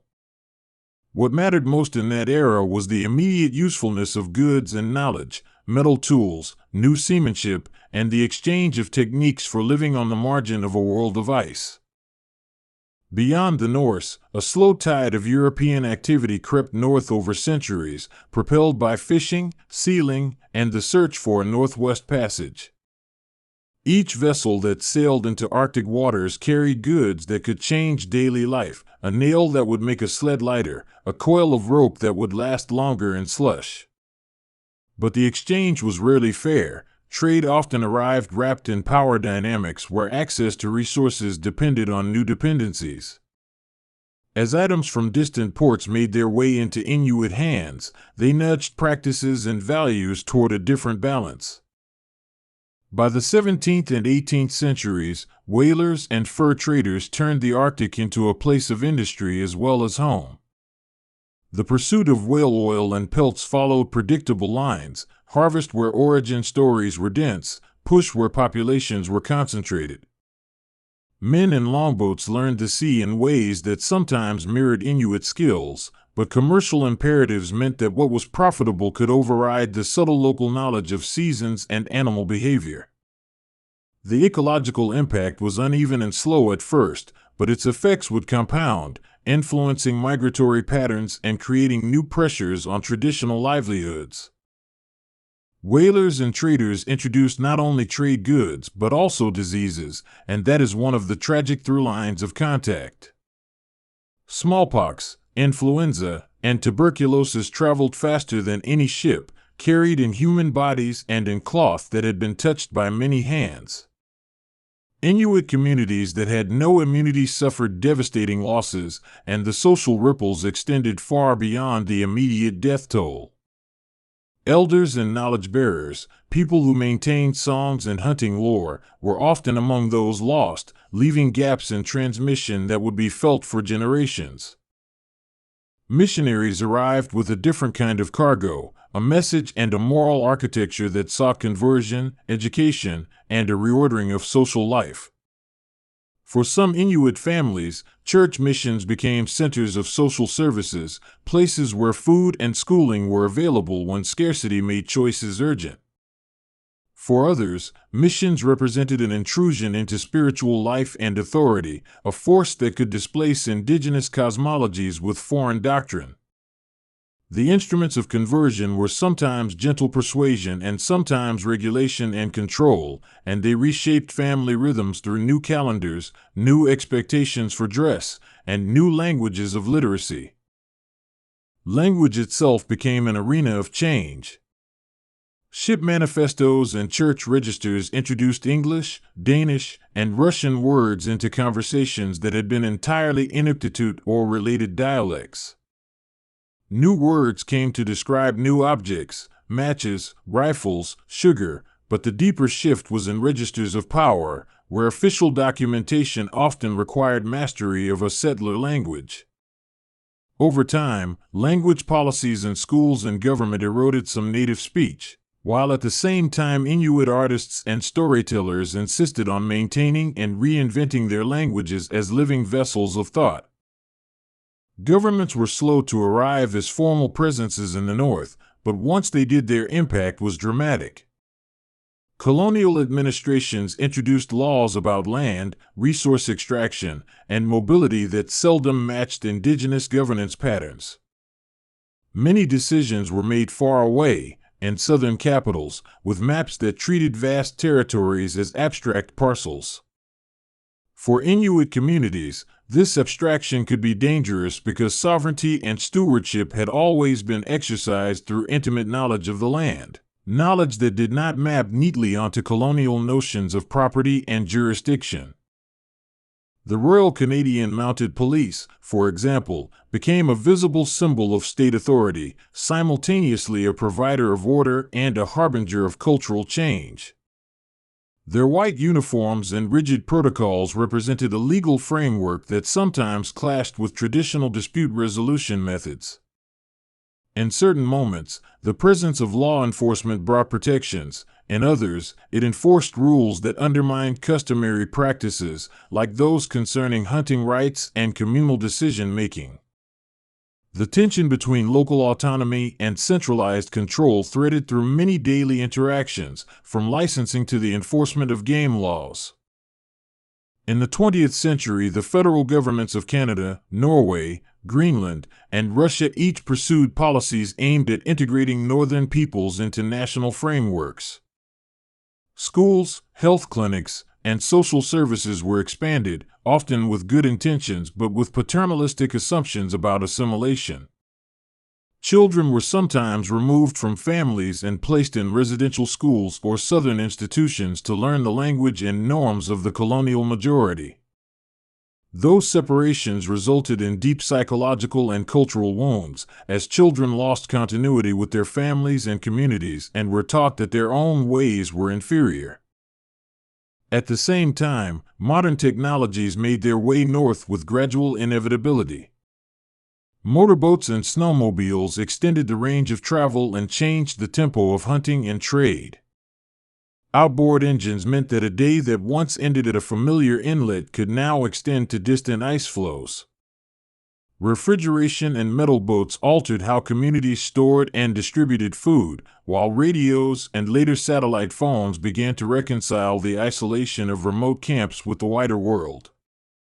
Each technological shift offered convenience and efficiency but also reconfigured relationships with each other, with animals, and with the rhythms of ice and sea. One of the most wrenching policies involved the relocations that took place in the mid-20th century. Families were sometimes moved by governments to new settlements, ostensibly to provide access to services or to assert sovereignty in strategically important places. For those who were moved, the dislocation was traumatic. Hunting territories were left behind, social networks were severed, and the cultural logics attached to specific places began to fray. The narratives around relocation remain contested. Some participants remember new opportunities, while many others recall loss of autonomy and of a familiar landscape that had supported life for generations. At the same time, economic forces like commercial sealing and mining transformed the Arctic's material landscape. Foreign demand for sealskins could inject cash into community economies, but it also incentivized a scale of harvesting that sometimes conflicted with subsistence priorities. Mines promised development and employment, and yet they brought new patterns of labor, environmental risk, and a different temporal horizon that privileged shareholder returns over seasonal balance. Negotiations over royalties, environmental protection, and local employment became recurring themes as communities sought to shape the terms of resource extraction. The mid-century also saw heightened attention to Arctic sovereignty as governments recognized the geopolitical significance of northern territories. In that climate, Inuit peoples found their knowledge and presence instrumentalized by states anxious to assert control over sea lanes and mineral riches. Indigenous expertise about sea ice and migratory patterns suddenly had strategic value, but that recognition did not always translate into meaningful sovereignty. Instead, it was sometimes used to justify paternalistic arrangements that placed decision-making power in colonial hands while co-opting indigenous knowledge for short-term goals. Health crises in the 20th century were among the most acute consequences of contact. The spread of tuberculosis, in particular, devastated communities and prompted the establishment of sanatoria in southern cities. There, children and adults were treated in isolation, sometimes for years, and often returned to communities emotionally and physically altered. The medical interventions kept bodies alive but frequently left relationships with family and tradition frayed because knowledge transfer, caregiving practices, and rites associated with sickness and healing were disrupted. At the same time, Inuit leadership grew more organized and more vocal, harnessing legal avenues and political alliances to assert rights. Land claims processes became a major instrument of self-determination, culminating in landmark agreements like the creation of Nunavut in 1999. These were not tidy victories but complex compromises that represented decades of negotiation, activism, and legal strategy. The pursuit of land claims transformed legal categories, recognizing Inuit stewardship in ways that forced governments to reckon with histories of dispossession. Nunavut's creation was more than a legal rearrangement. It was a cultural milestone that put Inuit governance at the center of an entire territory. It created institutions that could make decisions about education, language, and land use grounded in Inuit values. But building a new public administration in a region where caseloads are sparse and travel distances immense was an ambitious task that required balancing tradition with bureaucracy. The work of governance in Nunavut continues to be an experiment in sovereignty, a living test of how indigenous political structures can coexist with national frameworks. Art and storytelling persisted and flourished throughout these changes, serving as both resistance and adaptation. Carving, throat singing, printmaking, and contemporary media became ways to assert identity and narrate history on Inuit terms. Artists drew attention to both beauty and pain, using imagery to document traditional life, to critique colonial intrusions, and to imagine futures. Through film and literature, new generations amplified voices that had been marginalized, creating a cultural conversation that extended far beyond Arctic shores. The role of women in these shifts deserves attention because they often carried the twin burdens of maintaining cultural reproduction while negotiating changing economies. Women balanced child-rearing, knowledge transmission, and subsistence tasks with employment in new industries and institutions. As elders and healers, mothers and grandmothers were pivotal in sustaining language and ritual knowledge. Yet they also bore disproportionate burdens during periods of forced schooling and relocation, becoming custodians of memory in a world that regularly demanded adaptation. Youth represent both the most tangible sign of change and the clearest source of hope. Many young Inuit navigate dual identities, fluent in the global languages of technology and media while also attending drum dances and learning to mend nets. Their choices often reflect a synthesis rather than a surrender. They embrace elements of modern life while actively cultivating indigenous knowledges. At the same time, they face challenges around unemployment, mental health, and substance misuse, problems rooted in structural inequities that contact introduced and perpetuated. Climate change has added an urgent and accelerating chapter to the history of Inuit encounters with the outside world. Temperatures in the Arctic are rising faster than almost anywhere else on Earth, and ice regimes that supported millennia of hunting knowledge are shifting in dangerously unpredictable ways. Changes in sea ice thickness and timing affect hunting routes and migratory patterns, and permafrost thaw undermines buildings and traditional camps. The global nature of climate change means that Inuit communities are forced to adapt to consequences largely produced by distant emissions, adding a moral clarity to their calls for action. Adaptation strategies are varied and inventive, drawing on both traditional knowledge and scientific collaboration. Hunters recount new signs on the ice, subtle differences in wind and snow that are as informative as any data set. Communities work with researchers to monitor wildlife populations, to map permafrost change, and to design infrastructure that will survive thawing ground. Yet adaptation is not merely technological, it is also cultural, requiring renegotiation of ceremonies, food systems, and community planning in response to a world that is changing faster than the terms of many social contracts.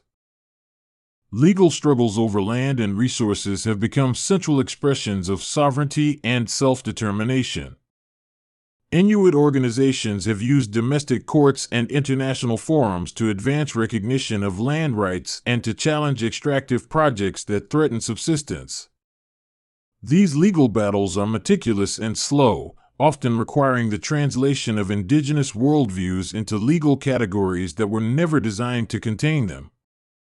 Nevertheless, they have produced important precedents, expanding the space in which Inuit law and governance can operate. Media and technology have helped reshape how Inuit communities engage with the outside world. Radio once connected dispersed hamlets, while more recent developments in internet access and satellite communication allow for instant contact across vast distances. Social media amplifies local voices, enabling activism and storytelling on a scale that was impossible a generation ago. At the same time, the influx of information brings pressures to conform, anxieties about cultural commodification, and new arenas for internal debates about authenticity and representation. Economically, the Arctic is increasingly integrated into global markets, whether through tourism, mining, or fisheries. Tourism brings income and exposure, but it also brings a kind of spectacle that can obscure everyday life. Mine operations produce jobs and royalties, but they carry environmental risks and often require an influx of outside labor. The challenge for Inuit communities has been to shape economic activities so that they sustain local cultures and ecosystems, rather than displacing them with short-term gains. The story of food security traces a complicated path through contact. Traditional diets once provided balanced nutrition closely linked to seasonal migration and social ceremony. With contact came increased availability of imported foods, often processed and less nutritious, which altered health patterns. The juxtaposition of food insecurity with new, unhealthy options has created public health dilemmas around diabetes and cardiovascular disease, requiring targeted interventions that respect cultural preferences while addressing new vulnerabilities. Education systems have been a battleground for cultural transmission and assimilationist pressure. Residential schools, assimilationist curricula, and policies that favored English or French once undermined Inuit languages and epistemologies. In response, community-driven education models have emerged that prioritize language immersion, cultural curricula, and land-based learning. These models aim to reconnect youth with ancestral knowledge while equipping them with skills to navigate modern economies and institutions. Religious transformation is another facet of contact that produced a range of outcomes. Missionaries introduced Christianity in various forms, and many Inuit communities blended Christian teachings with indigenous spiritual practices. For some, church became a stabilizing force, providing social gatherings and support networks. For others, the spiritual marginalization that came with conversion created tensions and eroded practices that were once central to communal life, such as shamanic healing and seasonal rites. Healthcare in the Arctic evolved from intermittent missionary care to more structured public health systems, with clinics and nurses stationed in communities. Modern medicine reduced infant mortality and controlled outbreaks, but it also sometimes replaced community-driven healing practices and diminished the role of the local healer. Mental health care remains a pressing concern, and approaches that combine Western clinical practice with indigenous models of counseling and healing are increasingly recognized as effective and culturally respectful. Criminal justice encounters introduced new protocols and punitive structures that often clashed with traditional restorative practices. The introduction of jails, courts, and incarceration had ripple effects on families and social cohesion. In response, some communities and jurisdictions have experimented with justice models that prioritize reconciliation and community-based sentencing, attempting to recenter accountability within the cultural context where it will be lived and repaired. In the political sphere, Inuit organizations like the Inuit Taprit Kanatami and regional bodies have become powerful advocates, shaping policy on national and international stages. They bring attention to issues of climate justice, human rights, and cultural preservation, often insisting that global solutions must account for local realities. Their engagement with the United Nations and other international forums reframes Arctic issues as matters of global concern rather than solely northern problems. This international presence amplifies Inuit voices in forums that determine shipping lanes, fisheries, and emissions targets. Cultural revitalization movements have been central to reclaiming lost or endangered practices. Language immersion programs, revitalization of traditional games and sports, and the recording of oral histories are all part of an energetic cultural renaissance. Elders play crucial roles as repositories of knowledge, and younger people are honored in efforts to record and learn songs, dances, and narratives that were once at risk of disappearing. This revival is not nostalgic, it is a statement of continuity and future-directed care. Within families, the intergenerational exchange has been profoundly affected by contact. Some children grew up with relatives who had served in Southern institutions, creating new cross-cultural fluencies and sometimes painful gaps in transmission. Grandparents often became the anchors of cultural knowledge, teaching navigation by stars, knot-making, and stories that encode moral and ecological lessons. Family structures adapted to modern employment rhythms, to migrations for schooling, and to the demands of wage labor, but they remained the primary site for cultural resilience. The role of art museums and cultural institutions has been double-edged, both celebrating Inuit creativity and raising questions about representation. Collections in Southern museums collected carvings, blankets, and artifacts that illuminated Inuit artistry but also removed objects from their contexts. Contemporary efforts focus on repatriation, on loans and partnerships that allow communities to curate their own stories, and on exhibitions that situate Inuit work within living cultural frameworks. These shifts challenge older paradigms and invite more balanced dialogues about ownership and storytelling. Environmental stewardship remains a core value and a domain where Inuit knowledge has been vital. Hunters, fishers, and elders have long maintained systems of observing animal health, ice integrity, and weather patterns, knowledge that scientists now recognize as deeply valuable. Co-management arrangements where Inuit and government agencies share responsibility for wildlife and habitat monitoring are increasingly common, though they require trust, funding, and mutual respect to work effectively. When structured fairly, these partnerships can combine long-term experiential knowledge with technical monitoring to better protect ecosystems. The interplay between tradition and innovation is nowhere more visible than in technology adoption.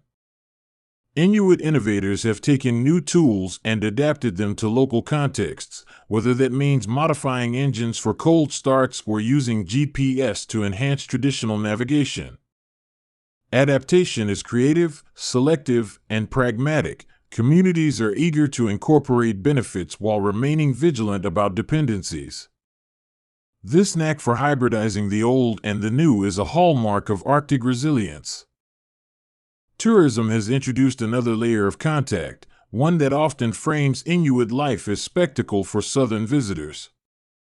While carefully managed cultural tourism can bring income and opportunities for sharing knowledge, poorly regulated tourism risks commodifying culture and degrading sacred spaces.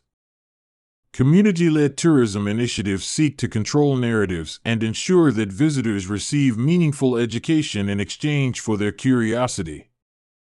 Successful ventures emphasize reciprocity, with tourists leaving as learners rather than exhibitors of appetite for novelty. The arts economy has become a source of both cultural pride and economic support. Printmakers of Cape Dorset, sculptors of Kingate, and textile artists across the North have gained international recognition, bringing stories and forms of beauty to global audiences. Artists negotiate the expectations of external markets while adhering to cultural principles that guide production and representation. The result has been an artistic vocabulary that both preserves lineage and crafts new idioms that speak across cultures. Language policies and public institutions have shifted toward supportive measures for Inuktitut and related dialects, a reversal from earlier assimilationist policies. Language nests for preschoolers, bilingual education, and media in indigenous languages are efforts to reverse language decline. These policies rest on the understanding that language encodes more than words. It carries cosmology, environmental knowledge, and social norms. Keeping language alive is thus central to maintaining a worldview that has sustained Arctic life for generations. At the same time, many Inuit participate in national and international economies, occupying roles as hunters, public servants, artists, teachers, and scientists. The pathways into professional life are varied and often require navigating institutions built outside of Inuit frameworks. Scholarships, mentorship programs, and community-based training help to bridge gaps and foster leadership that is culturally grounded. The presence of Inuit professionals in law, medicine, and politics reshapes institutions from within, aligning policy with lived experience. There are also difficult conversations about trauma and healing that continue to unfold within communities and across institutions. Truth-telling initiatives, commissions, and community-based counseling programs aim to address the intergenerational effects of abuse, forced schooling, and dislocation. Healing practices incorporate ceremony, storytelling, and land-based therapies that reconnect people with identity and place. These processes are ongoing and require patient, sustained resources and a willingness to listen across generations. Transportation and infrastructure remain persistent challenges because distance and weather complicate maintenance and access.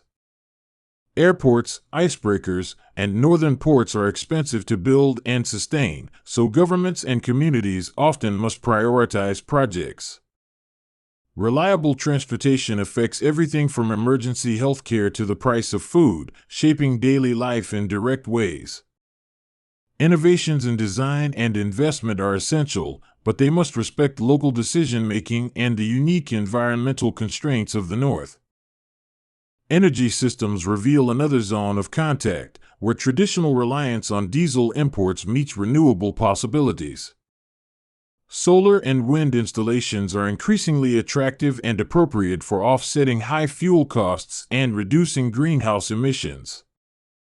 These projects are often paired with local training and ownership models so that benefits are retained within communities. Yet shifting energy systems also require careful planning to ensure continuity and affordability for households dependent on heating and electricity for survival. In the legal realm, treaties and agreements continue to be negotiated, tested, and reinterpreted. Courts have been arenas where Inuit rights are affirmed and where states are held accountable for past and present injustices. Legal victories do not erase damage, but they create frameworks for remedy and for future governance that better respects Indigenous decision-making. Strategic litigation is one lever among many that Inuit leaders use to protect land, culture, and well-being. Food sovereignty has become a rallying point for many northern communities, emphasizing the right to grow, hunt, and share food according to cultural norms.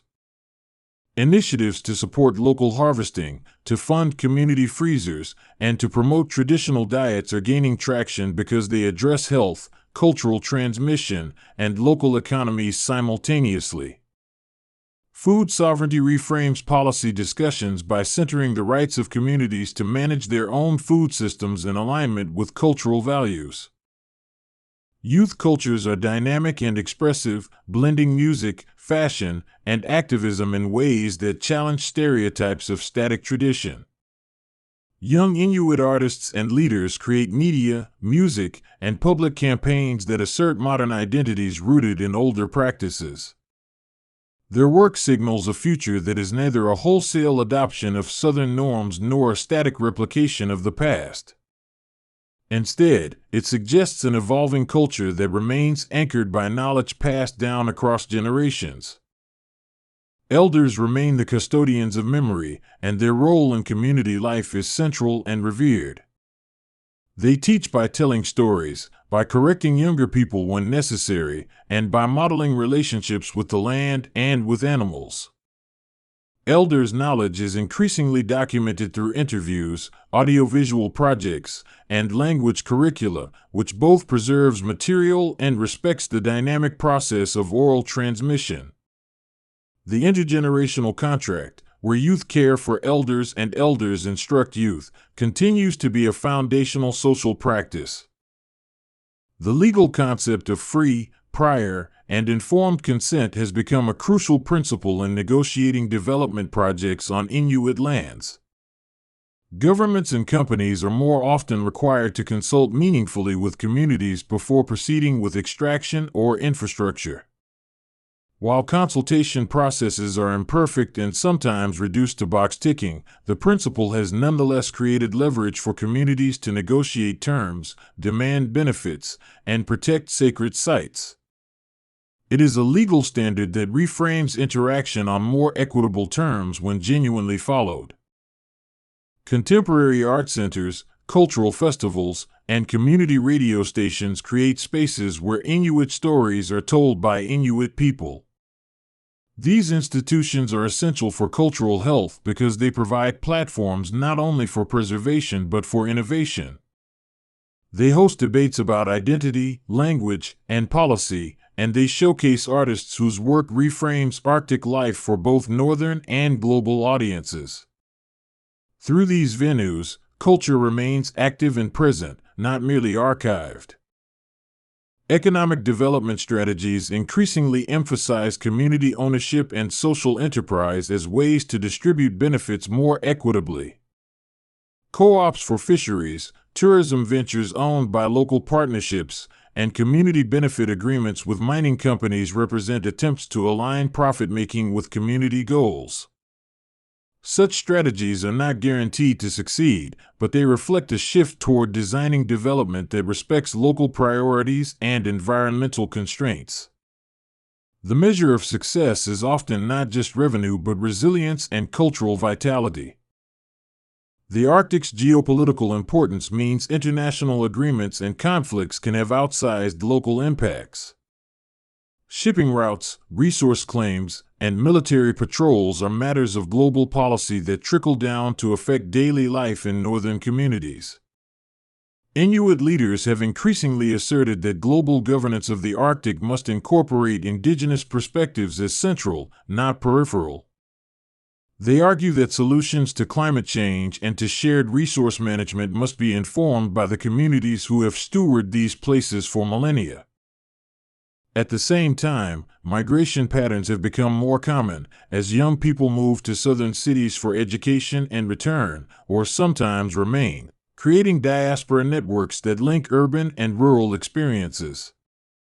These movements reshape family structures as remittances and new social ties become parts of community economies.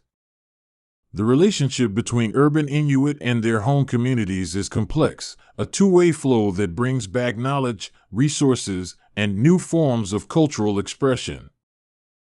Cultural protocols around hunting and sharing remain vital, even as methods change. The ethics of respect for animals, of taking only what is needed, and of sharing widely within a community are principles that many hunters uphold even when using modern rifles and motorboats. These practices anchor social obligations and ensure that harvests contribute to a collective well-being. Maintaining these norms in an era of market pressures and environmental change is one of the ongoing moral projects of Inuit life. Environmental research partnerships that involve Inuit communities are becoming models for ethical collaboration.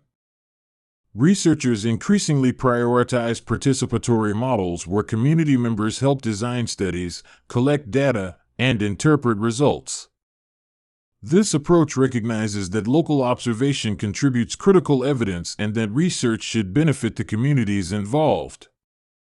When done well, these partnerships democratize knowledge production and produce science that is more relevant and actionable for local priorities.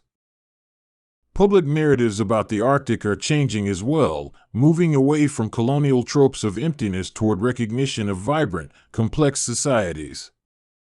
Storytellers and journalists bring attention to the region's creativity, challenges, and political agency, countering earlier narratives that cast the North as a backdrop to exploration. Accurate representation matters because it shapes policy, philanthropy, and popular attitudes that in turn affect funding, tourism, and legal outcomes. The struggle over narrative is therefore also a struggle over power. Civic institutions in the North are evolving to better reflect community values, with hybrid governance forms that combine indigenous law with public administration. Courts, schools, and councils are experimenting with models that allow more influence for elders and community members. These hybrids are not easy to manage, but they offer promising pathways for governance that is both accountable and culturally resonant. The goal is to create institutions that support flourishing rather than merely administrate. Stories of everyday life, of meals shared on the floor of a heated home, of a child learning to ride a sled, of the hush of an aurora-filled night, remind us that contact and change remain personal experiences. Behind every policy and every treaty are families negotiating the ordinary rituals of love and survival. Those intimate moments are where resilience is practiced and where culture is reproduced, making them the true engines of continuity. Arctic music scenes fuse tradition and contemporary influences, giving rise to songs that speak to new identities and new solidarities. Throat singing has moved from informal performance to staged collaborations with global musicians, creating dialogues that are musical and political. Music becomes a bridge across languages and geographies, allowing stories of land, loss, and hope to travel beyond the far north. These songs carry with them the cadence of ice and the rhythm of migration. Academic collaborations have turned to indigenous methodologies, acknowledging that research with Inuit communities must privilege indigenous epistemologies and not merely extract data. Indigenous scholars and community-based researchers lead projects that center oral history, relational ethics, and land-based knowledge. This methodological shift redefines research protocols and creates space for scholarship that both informs and is accountable to the communities it describes. Public health initiatives increasingly incorporate traditional medicines and community healers as partners in care. Combining clinical treatments with land-based healing practices has shown promise in addressing mental health and addiction issues because it recognizes cultural continuity as therapeutic. These integrative approaches respect the dignity of patients and draw from holistic understandings of wellness that have sustained populations for generations. The Arctic's place in global environmental discussions has led to a moral authority for Inuit voices on climate action. Inuit advocates point to the direct consequences of industrial nations' emissions and demand equitable solutions that prioritize northern communities. Their testimony at climate summits often frames the issue not as distant policy abstraction but as a matter of survival for cultures and ecosystems.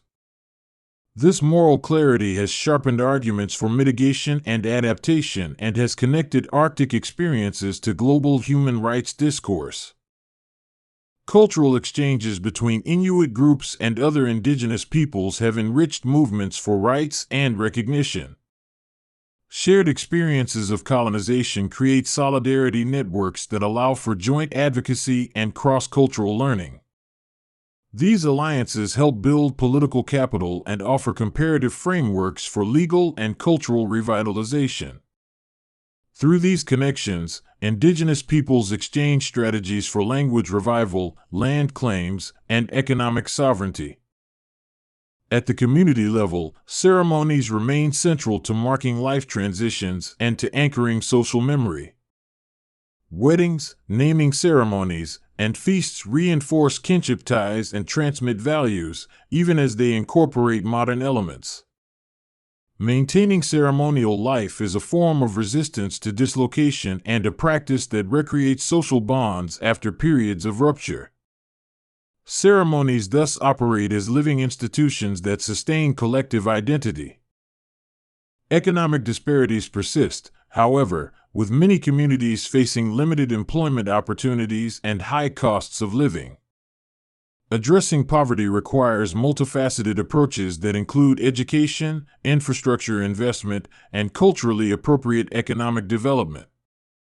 It also requires political will at national levels to redistribute resources in recognition of the unique costs of northern living.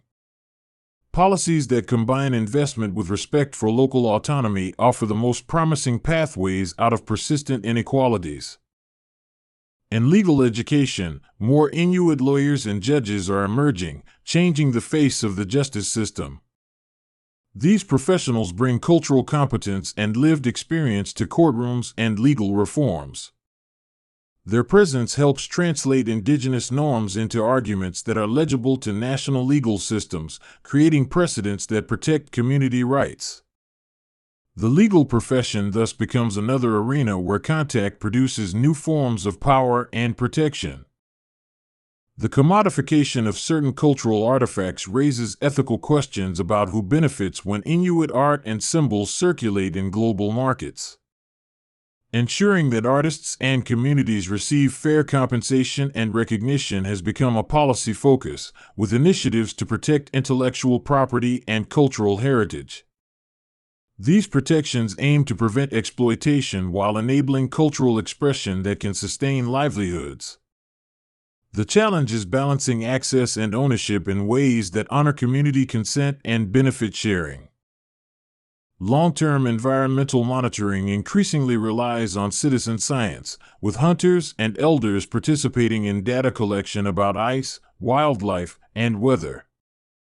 This engagement democratizes science and ensures that research questions are relevant to local needs. In many cases, indigenous observation has identified changes long before they were registered in scientific databases, giving communities early warnings and a voice in policy responses. Citizen science thus strengthens both knowledge and democratic participation. Infrastructure for mental health is improving but remains inadequate for the scale of need in many places. Community-led programs that combine counseling with cultural activities and land trips have shown success in building resilience. Addressing root causes like historic trauma and social marginalization is as important as treatment, requiring comprehensive approaches that span education, housing, and community development. Long-term success depends on sustained investment and culturally grounded interventions. Community land use plans have become a tool for mapping priorities and protecting critical areas, reflecting a renewed emphasis on local planning. These plans often incorporate seasonal charts of hunting grounds, sacred sites, and places of ecological significance, creating a blueprint for balancing development and conservation. When recognized by governments, such plans strengthen community bargaining power and guide public and private investments in ways that reflect local values.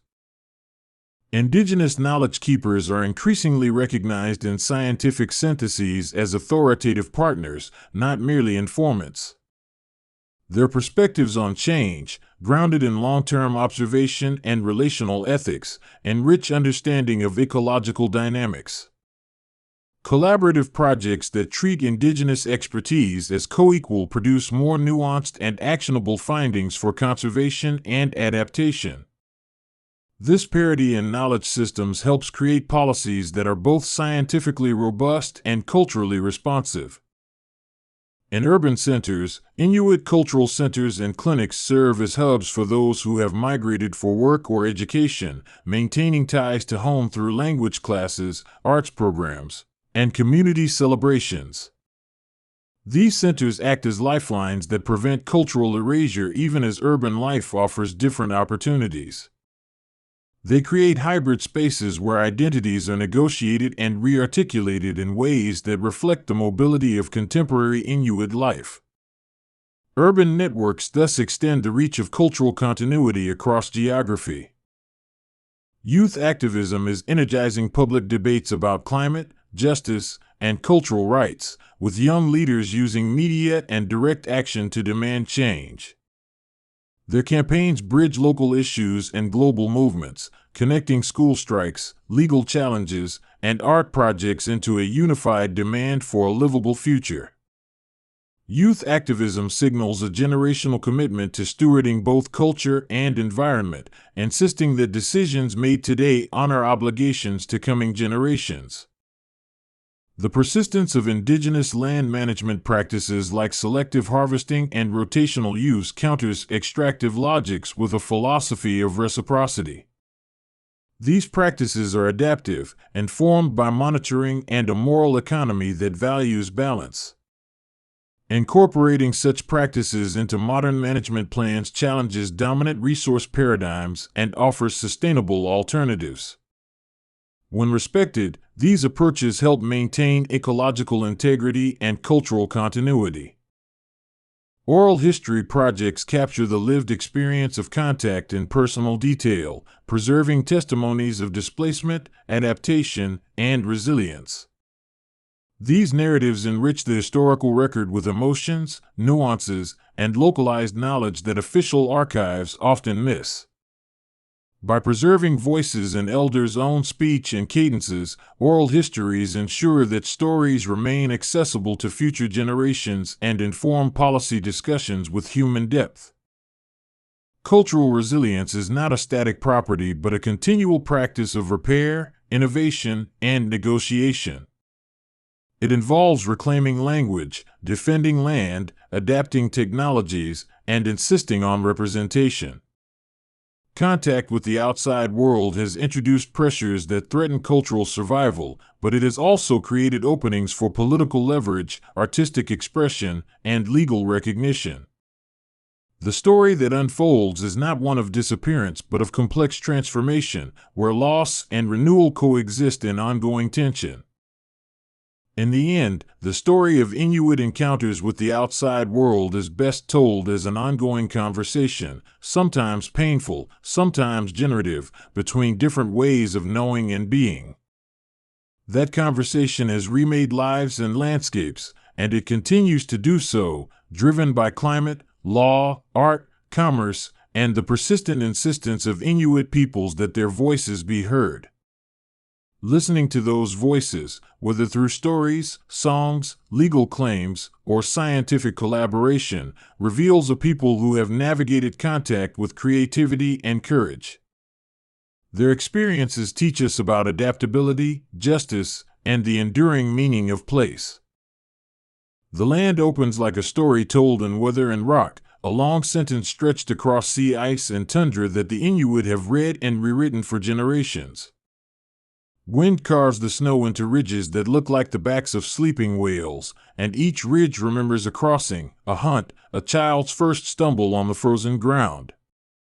To listen to the land is to listen to time, because survival there has always been an act of attention, an apprenticeship in noticing what others might pass unseen. The Inuit learned to translate the language of ice and sky into movement and decision, and that language still matters when modern machines hum where dog teams once ran. When contact with outsiders intensified, it changed the rhythms of life while the landscape itself seemed indifferent to those changes.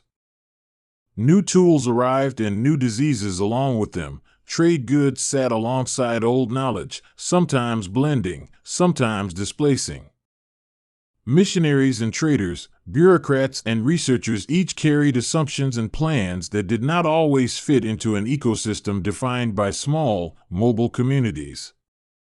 Yet the human stories continued, unspooling in seasons and family lines, and songs that stitched old and new together. Survival, for the Inuit, has always been inseparable from identity. The way a person moves across the ice, the speed with which they read sea conditions, the stories they carry about past winters, these are not mere skills, they are markers of belonging. Names given and earned in the course of a life carry histories, hunting successes, cleverness, endurance. Even as communities adapt, these markers remain crucial because they anchor people to a continuity longer than any single lifetime. The equipment of survival changed in the last century. Parkas, sewn with careful hand-stitching from sealskin and caribou hide, were once the cutting edge of technology, but so were the tupiks of earlier centuries, ingeniously crafted. Today, synthetic fabrics and snowmobiles are common and undeniably useful, but they sit alongside the older gear in many homes. This juxtaposition creates a daily negotiation: when to trust the old and thin leather blades, and when to rely on a powerful engine whose noise becomes another whether to read. In the act of hunting, generations intersect.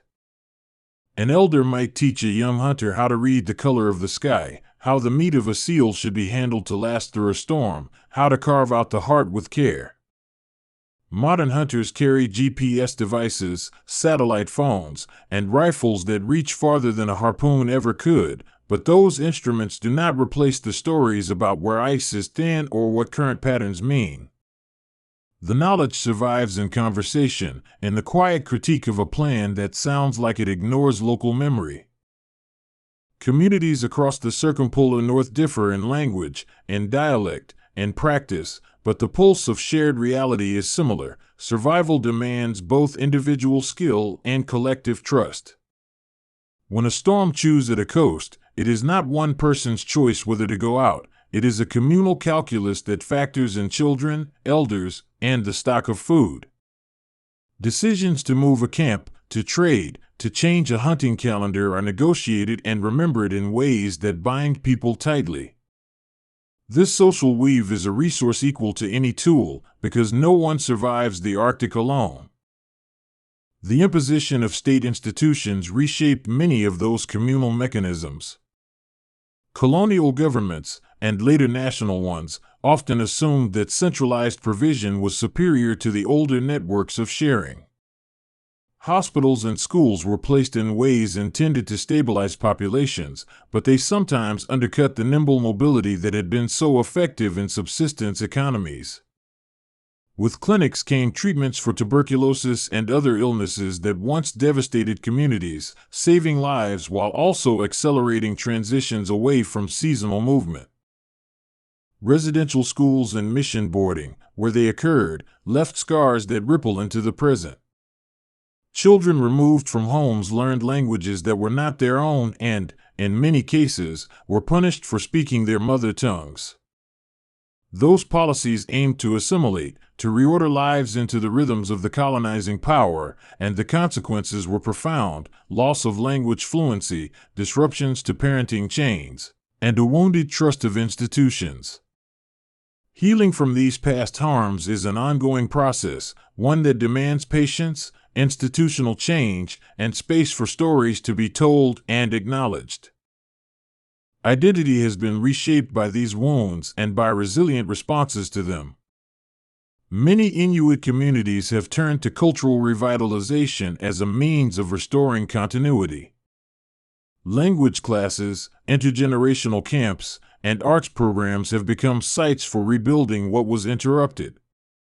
These are not merely nostalgic ventures, they are practical strategies for ensuring that knowledge needed for survival persists, and they offer younger people a sense of rootedness in an increasingly mobile world. The creation of Nunavut in 1999 stands as one of the clearest political expressions of modern Inuit identity. It was a culmination of decades of negotiation and an assertion that governance could, and should, reflect local values and knowledge. Self-rule brought institutions that could incorporate traditional priorities into policy, and it offered a framework for asserting rights over land and resources. Yet political autonomy also came with new responsibilities and dilemmas, requiring leaders to navigate global markets, extractive industries, and national laws. Across the water, Greenland's long arc toward home rule and greater autonomy tells a similar story of reclaimed agency.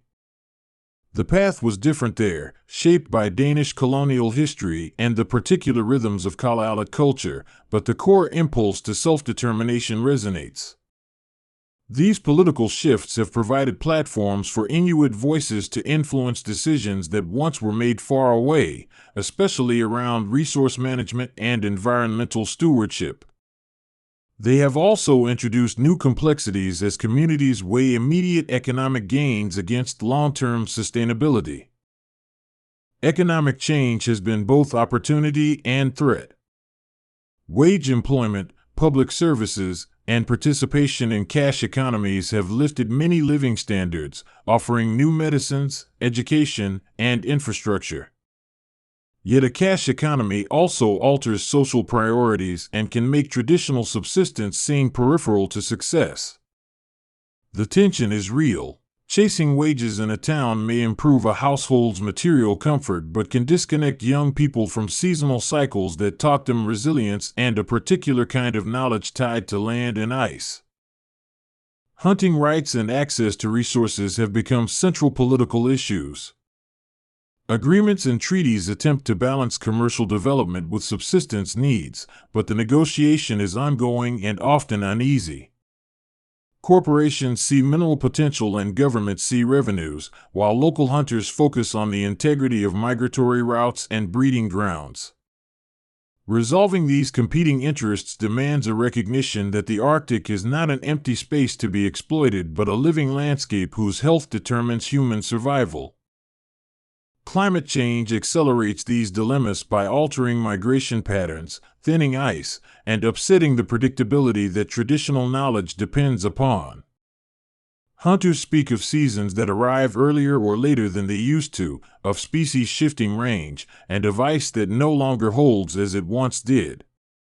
These are not abstract observations, they are the daily calculus of whether a summer will feed a community or produce scarcity. The warming Arctic forces adaptation at a furious pace, sometimes necessitating new techniques, sometimes eroding foundations. Adapting has always been part of Inuit life, but the scale and speed of contemporary change are unprecedented. Some communities innovate by combining old techniques with new tools, using satellite data alongside an elder's memory to make a plan. Others find their seasonal patterns so altered that long-honed knowledge needs rapid updating. There is grief in that recalibration, a sense of losing more than a convenience, the loss of a way of life itself, measured in rites, words, and daily gestures. Language is both a casualty and a remedy in this struggle. When Inuktitut, Inuktitut, Kalaalleq, and other dialects wane under pressures from dominant languages, a vital repository of ecological knowledge erodes with them. Words for particular snow textures, for ice behavior, for animal habits, carry embedded survival strategies that are not easily translated. At the same time, language revival programs have proven powerful. Immersion schools and community-led initiatives demonstrate that fluency can be recovered and that language is a living technology of place. Art and cultural expression provide another route to survival and meaning. Carving, printmaking, throat singing, and contemporary visual arts are not simply commodities for a global market, they are ways to narrate experience and to assert identity. Artists often blend tradition and modernity, placing an ancient motif alongside imagery of satellites or trucks, making visible the tensions and continuities of the present. These works travel beyond the Arctic, inviting distant audiences to consider what is at stake in creating networks of solidarity and economic support. Music carries memory in a different register, literally and emotionally. Throat singing, drum dances, and contemporary Inuit pop are the pulse of community gatherings where stories are retold and identities reinforced. Songs can commemorate a harsh winter or celebrate a successful hunt, and their repetition across generations builds memory into the rhythms of daily life. Music can also be political, sounding a refusal of erasure and amplifying the call for recognition and rights. Education has become a battleground of sorts between assimilation and cultural resilience. Incorporating indigenous knowledge into school curricula is not merely symbolic, it changes what children learn to value and how they learn to solve practical problems. Some schools now teach navigation by stars and ice alongside math and science, blending epistemologies in productive ways. This blending allows young Inuit to access national and global opportunities without being forced to abandon the knowledge that helps them survive where they live. Health challenges remain entwined with colonial legacies and modern risks. The introduction of Western diets, overcrowded housing, and the psychological toll of rapid social change all contribute to conditions that require attention. Mental health, in particular, is deeply affected by intergenerational trauma and the climate of uncertainty that accompanies change. However, community-based health initiatives that center cultural practices, traditional diets, and local caregivers show promise because they treat health as something that involves body, mind, and place. Urban migration shapes another layer of complexity and identity. Many Inuit move to southern cities for education, work, or medical care and find themselves navigating environments that do not reflect their cultural norms. The pull of urban life can be pragmatic and transformative, expanding horizons and introducing new forms of social life. Yet permanent disconnection from the land can create a sense of exile, and for some, re-entry into community life requires deliberate relearning and reconnection. The mobility of families complicates kinship ties that once centered on close proximity. Relatives spread across towns and territories maintain bonds through visits, phone calls, and social media, but the texture of interactions changes. Some traditions are adapted to new rhythms. Storytelling may happen over video chat rather than around a seal oil lamp, yet the core function remains, to pass values and memory along. Technology mediates these relations, providing connection but not always the embodied learning that the land once offered. Tourism and the global gaze bring both revenue and representational challenges. Visitors come to see icebergs, wildlife, and the dramatic landscapes the Inuit know intimately. These encounters can foster mutual understanding and support local economies, but they can also lead to commodification, where cultural practices are performed for a fleeting audience rather than lived as part of daily life. Communities often negotiate terms, setting boundaries to protect sacred sites and ensure that tourism is respectful and beneficial. Scientific research in the Arctic is another arena of negotiation. Researchers from south of the Arctic have produced valuable data about climate systems, animal populations, and more, but the history of research includes extraction of knowledge without fair collaboration. Increasingly, communities assert co-production of research, insisting that projects answer local priorities and include indigenous knowledge on equal terms. This shift recognizes that expertise is not only academic. The lived experience of people who read ice and track animals seasonally is a crucial kind of science. Legal frameworks now play a profound role in shaping Inuit futures.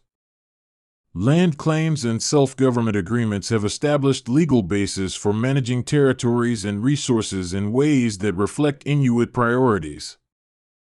Enforcement and interpretation of those agreements are often contested, requiring ongoing vigilance and political engagement. Yet these frameworks also offer tools for communities to protect their lands and assert control over development decisions, weaving traditional stewardship into formal law. The question of youth and the future is perhaps the most urgent conversation in many communities. Young people face a world where climate unpredictability, economic uncertainty, and cultural shifts intersect. They carry ancestors' expectations and modern possibilities, and their choices will define how traditions adapt. Many are active agents of change, using social media to share their culture, organizing climate marches, and bringing new forms of storytelling into being. Intergenerational dialogue is central to that process. Elders hold a kind of cultural map, while youth often carry technical skills and global connections. When these streams meet, surprising innovations appear, mapping projects that combine traditional place names with GPS, cultural festivals live-streamed to audiences around the world, and youth-led language initiatives that reimagine curricula. These collaborations generate hope because they show that cultural transmission need not be a one-way street of preservation but can be creative and forward-looking. Food security is an ongoing practical concern that ties together culture, health, and politics. Traditional foods are nutrient-dense and culturally meaningful, but access can be undermined by environmental change, costs of equipment, and legal restrictions. Community freezers, co-ops, and shared hunting initiatives are strategies people use to ensure a supply that supports both health and tradition. These efforts reflect a broader ethic. Food is not only nourishment but a social contract that binds families and affirms collective responsibility. The role of women in Inuit societies has always been pivotal and continues to evolve in modern contexts. Women's knowledge of sewing, food preservation, child rearing, and community health is a form of cultural infrastructure. Today, women are also leaders in politics, arts, and academia, asserting influence over decision-making and shaping policy. Their voices are essential in conversations about housing, education, and rights because they see the web of life in ways that encompass both practical day-to-day needs and long-term futures.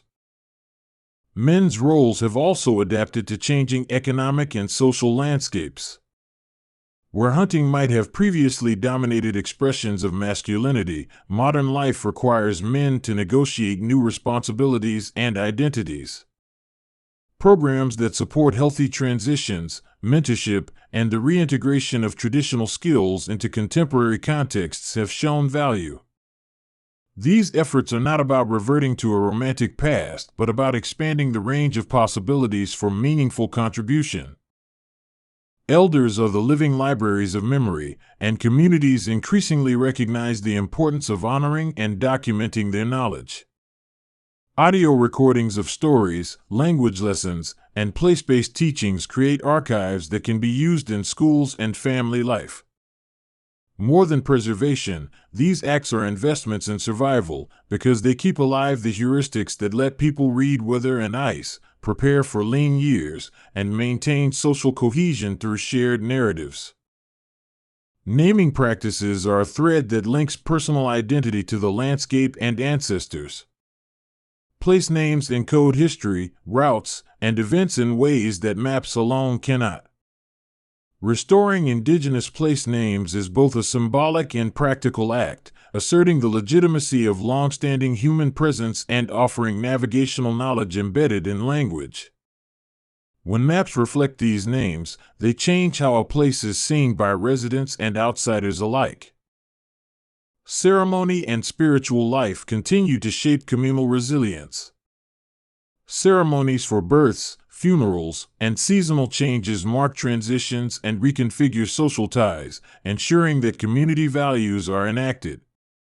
In some places, Christian rituals blended with older practices. In others, there has been a resurgence of pre-contact traditions or creative syntheses that are uniquely contemporary.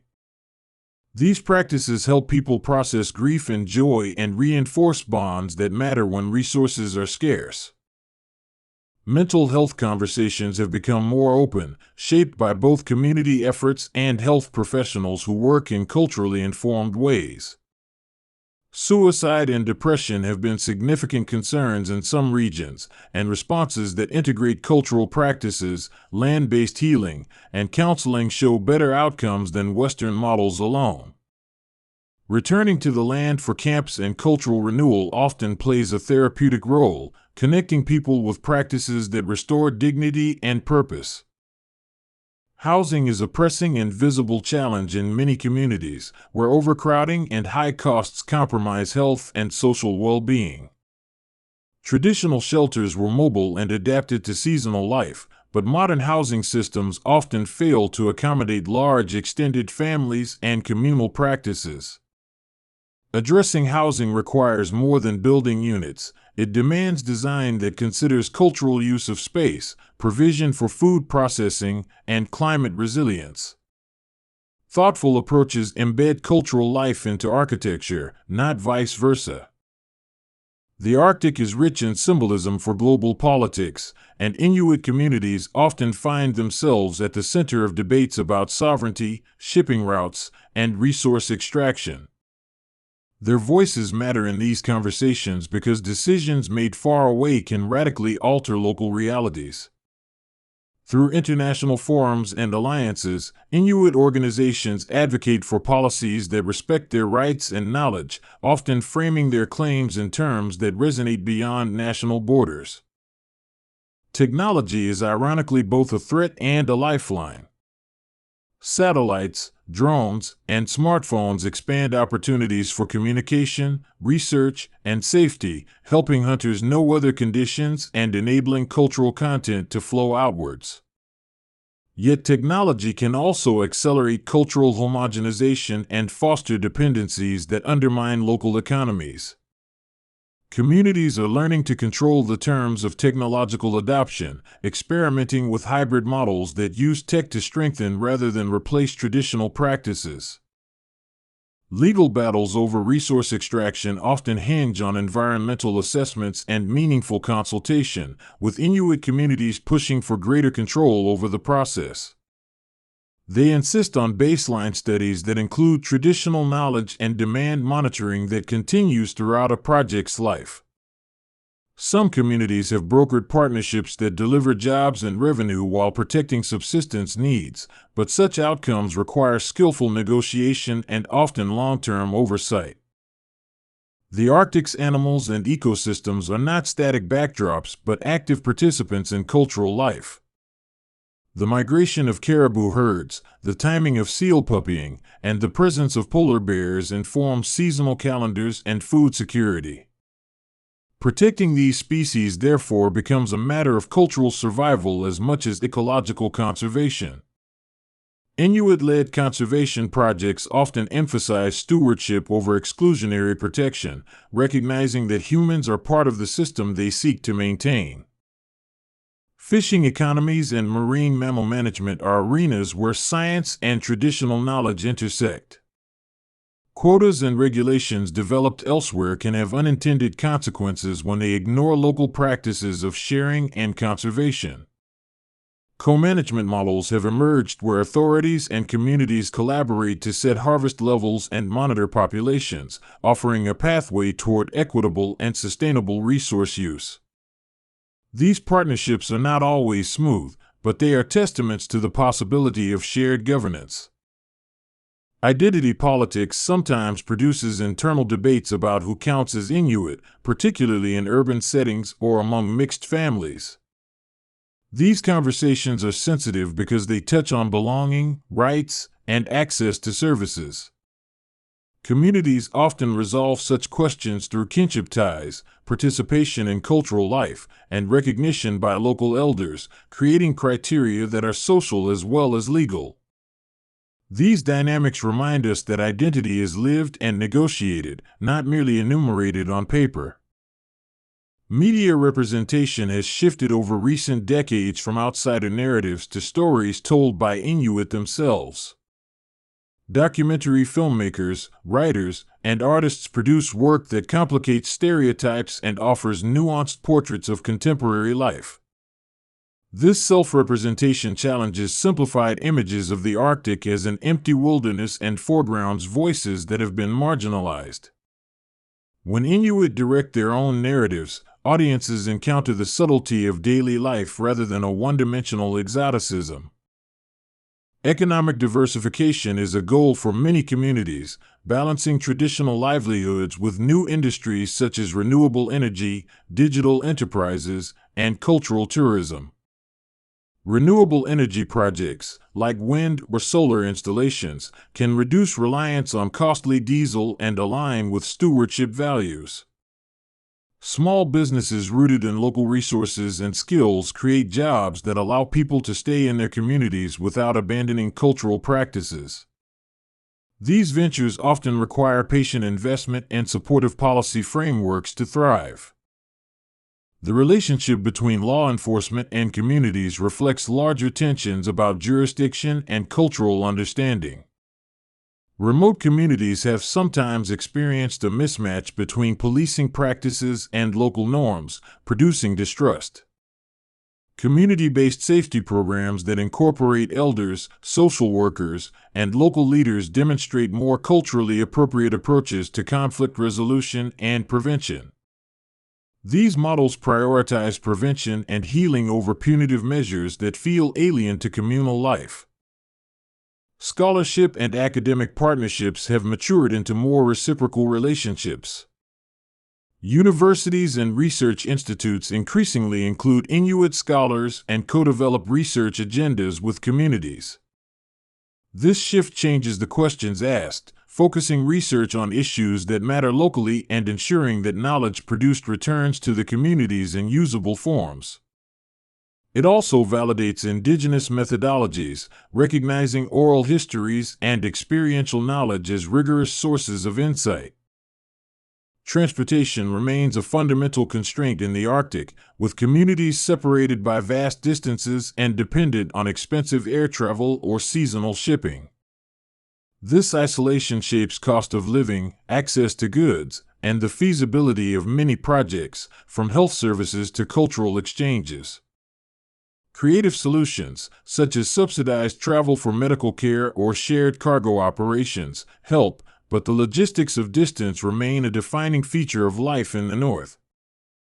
Religion and belief systems have always been part of the cultural fabric, and contemporary spirituality often weaves together older animist beliefs with Christian practices introduced in the past centuries.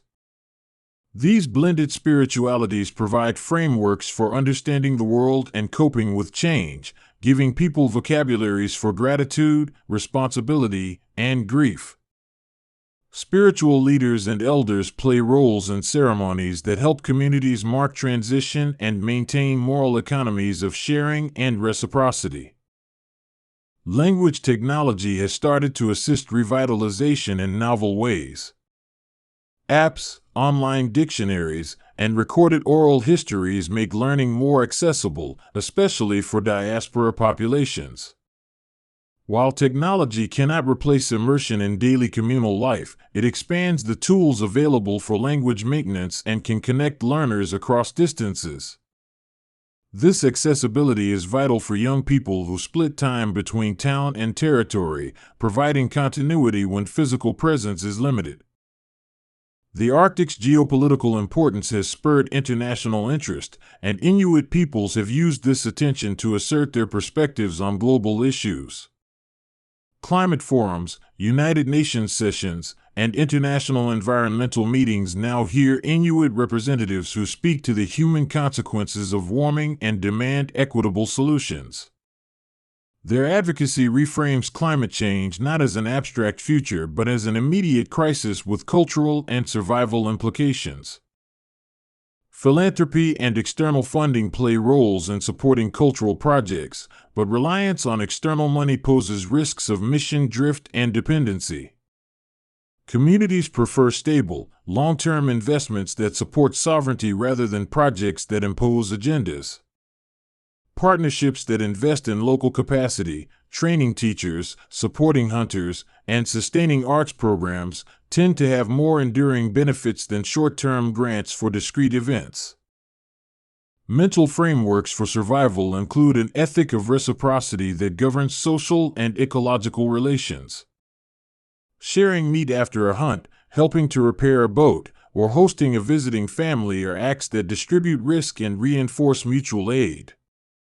These practices are not merely altruistic, they are strategies of resilience, ensuring that when one person's stores run low, the community can weather the lean season together. Maintaining such an ethic in a world of market pressures is a moral and practical challenge. Innovation in housing design, education, and community planning increasingly draws on traditional knowledge. Architects collaborate with elders to orient buildings according to wind and sun and to create spaces that facilitate communal living and food processing. Schools experiment with calendars that sync with hunting seasons and prioritize land-based learning.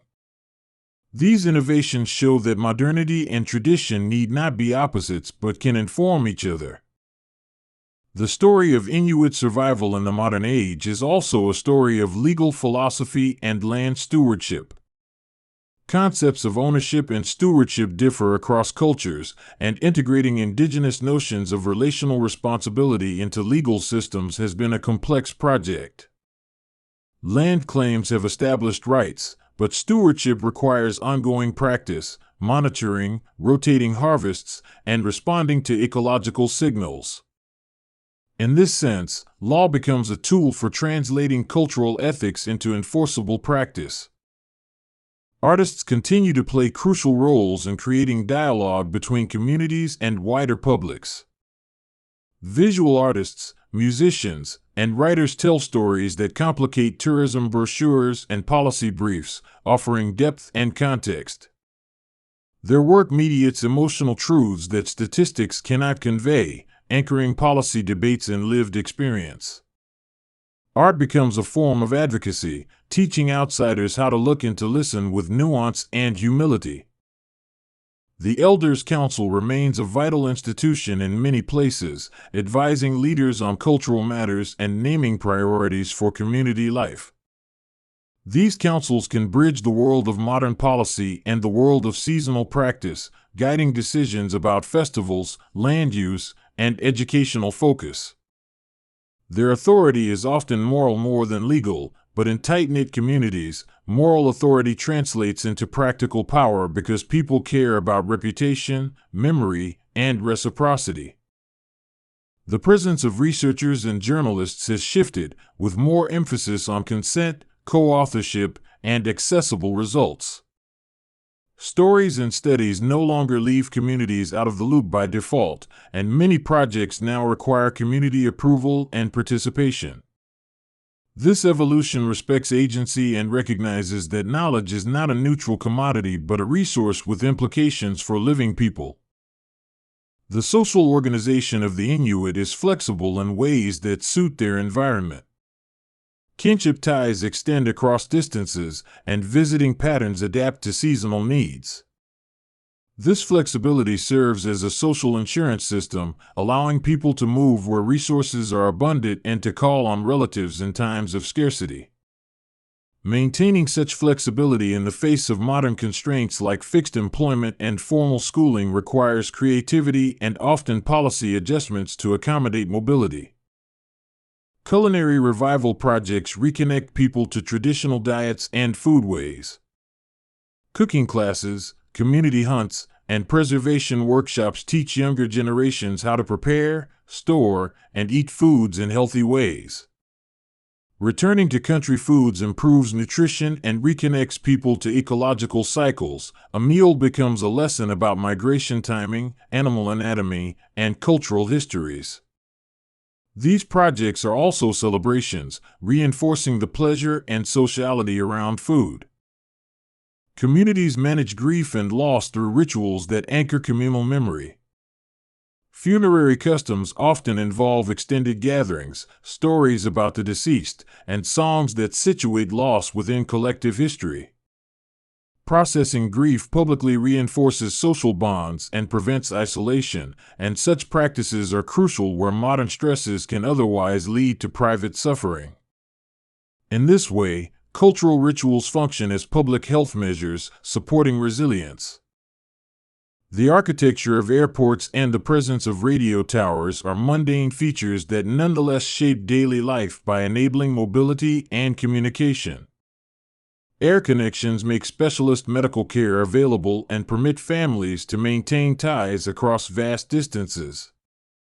Radio remains a lifeline for disseminating local news and weather, especially in emergencies when other networks fail. These infrastructural nodes change how communities relate to the wider world while also introducing dependencies. Children's education and cultural practices often happen subtly, in play and observation, and modern life requires deliberate planning to keep those pathways open. Youth programs that pair elders with children on the land recreate older apprenticeship models, letting skills transfer through doing rather than solely through instruction. This embodied transmission is difficult to replicate in classrooms, which is why land-based education is such a powerful supplement. Elders' stories about historical migrations, survival through famines, and creative responses to disease are not simple nostalgia, they are repositories of adaptive strategies. These narratives teach younger people how to read weak ice, how to interpret animal behavior during a poor season, and how to organize communal sharing when stores run low. Preserving and retelling these stories is thus an act of practical preparation as well as cultural affirmation. The role of women artists and leaders deserves emphasis because they have driven many of the cultural revivals, educational reforms, and health initiatives that sustain communities. Their leadership often bridges the domestic and public spheres, transforming how communities plan and care. Recognizing this contribution reshapes our understanding of survival, showing that it is not only the visible acts of hunting that matter, but also the less visible networks of care and cultural production. Youth activism has pushed climate change into the center of political conversations, with young Inuit leaders demanding action and recognition. Their advocacy is grounded in personal reality, as they witness melting ice and shifting animal patterns firsthand. These activists leverage international platforms and local councils to press for policies that protect both environment and culture, challenging older institutions to match the urgency they feel. The persistence of traditional legal systems and conflict resolution practices offers alternatives to Western adjudication. Elders and community-based mediators resolve disputes in ways that prioritize restoration and social harmony. Restorative practices focus on relationships rather than punishment, aiming to reintegrate offenders and repair harm in ways that sustain communal bonds. These approaches remind us that law can be reparative and culturally attuned rather than merely punitive. Cultural festivals gather communities and celebrate resilience through dance, food, art, and sport. These events are living snapshots of cultural continuity and innovation, platforms where younger people showcase new forms of expression alongside elders' songs and dances. Festivals also attract international attention, creating opportunities for cultural exchange that respects local terms. In this way, celebration functions as diplomacy, connecting communities across oceans and histories. Climate refugees and displacement loom as possible futures for some communities, raising painful questions about place and belonging. If coastlines erode or sea levels rise significantly, relocation may be necessary, and decisions about moving a whole community involve deep cultural trade-offs. The loss of place is also the loss of graves, names, and memory embedded in specific sites, making relocation more than a logistical challenge but a profound cultural crisis. Historical archives, when opened and reinterpreted, can be instruments of justice and memory. Documents that once justified relocation policies or assimilation can be used today to highlight harms and demand restitution.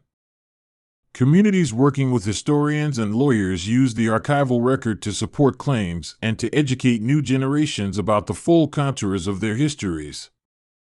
This retrieval of memory is an act of sovereignty, defining one's story on one's own terms. Food sovereignty movements emphasize the right of communities to define their own food systems and to protect the ecological foundations of those systems. This perspective challenges industrial models of production and frames food as a cultural as well as nutritional issue. Practices such as rotational harvests and locally managed quotas exemplify how food policy can be both sustainable and culturally informed. Conversations about masculinity and femininity in modern Inuit life often return to questions of responsibility and care rather than rigid role definitions. Men and women share tasks differently across communities and seasons, but the central ethic is contribution to the common good. Programs that foster emotional literacy, mentorship, and shared caretaking roles help communities navigate changing expectations without losing the social glue that binds families together. Elders often remind younger people that adaptation is the oldest story they inherit, pointing to centuries of movement, exchange, and invention. This historical perspective reframes modern change as another point on a continuum, not a rupture that erases everything that came before.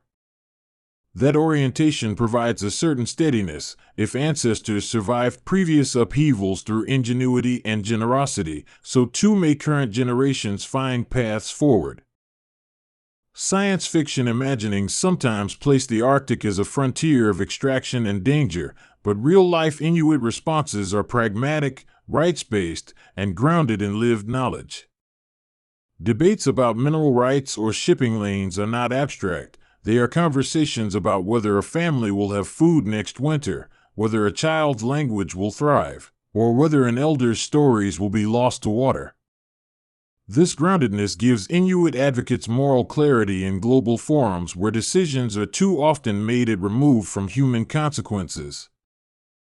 Community radio and local journalism maintain public life by circulating news, weather alerts, and cultural content that matters daily.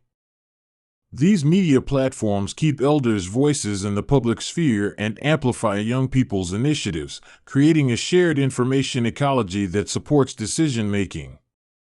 Local storytelling counters external narratives that flatten complexity, and it ensures that people can act on information pertinent to their immediate survival. The history of disease in the Arctic underlines the vulnerabilities introduced by contact and the importance of responsive public health. Vaccination campaigns, improved sanitation, and community-led health programs dramatically reduced mortality from infectious diseases that once decimated communities. Maintaining health infrastructure is still crucial in the face of new threats, and community stewardship of health initiatives ensures culturally appropriate care. Public spaces in towns, community centers, arenas, and meeting halls function as nervous systems for civic life. They host funerals, weddings, dances, and councils, bringing together dispersed kin groups in concentrated rituals. Designing these spaces with cultural input ensures they support the kinds of gatherings that sustain community life, rather than imposing designs that fragment participation. Elders teaching survival skills model a pedagogy of presence. They instruct by doing, by letting young people make mistakes in safe contexts and learn through consequence. This educational method, rooted in respect and mutual obligation, contrasts with pedagogies that separate theory from practice. The result is a kind of confidence that cannot be reduced to competence alone. It is an ethical orientation toward living in relation to a place and to others. Language courts and legal recognition of indigenous languages mark progress and institutional acknowledgement that language rights matter. When legal proceedings and public services accommodate Inuktitut and other dialects, it validates cultural presence and increases accessibility. Language recognition is not only symbolic, it changes who can participate fully in civic life and how decisions are made and communicated. The Arctic's changing ecology demands collaborative monitoring systems that blend satellite data with hunters' observations. Citizen science programs enlist local knowledge for long-term tracking of animal populations and ice conditions. Such integrated monitoring produces robust data that serves both community needs and global research agendas, illustrating the power of partnership across knowledge systems. The personal stories of families, grandparents who remember winters on the move, parents navigating cash economies, and children who stream music on smartphones, capture the complexity of modern Inuit life best of all. These lives are not reducible to policy briefs or single images. They are layered, contradictory, hopeful, and painfully pragmatic. Listening to individual stories reminds outsiders that survival is as much about feeling you belong as it is about physical sustenance. Artists working with new media and old motifs create works that question and enchant, inviting viewers into worlds at once familiar and strange. Their pieces might place an avalanche of plastic bottles beside a carving of a narwhal, or set throats singing against synthesized beats, making the collision of eras audible. This art complicates simple narratives of loss or purity, insisting instead on the messy creativity of living cultures. Local governance models that incorporate customary law show that decision-making can be both democratic and culturally resonant.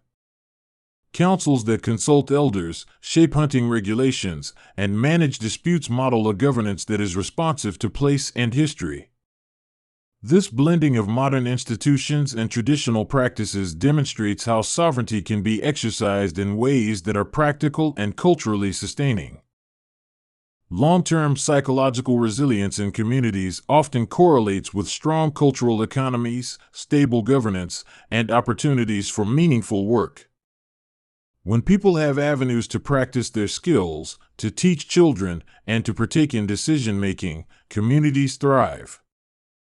Investing in cultural life is therefore not only an act of heritage protection but a strategy for public health and economic stability.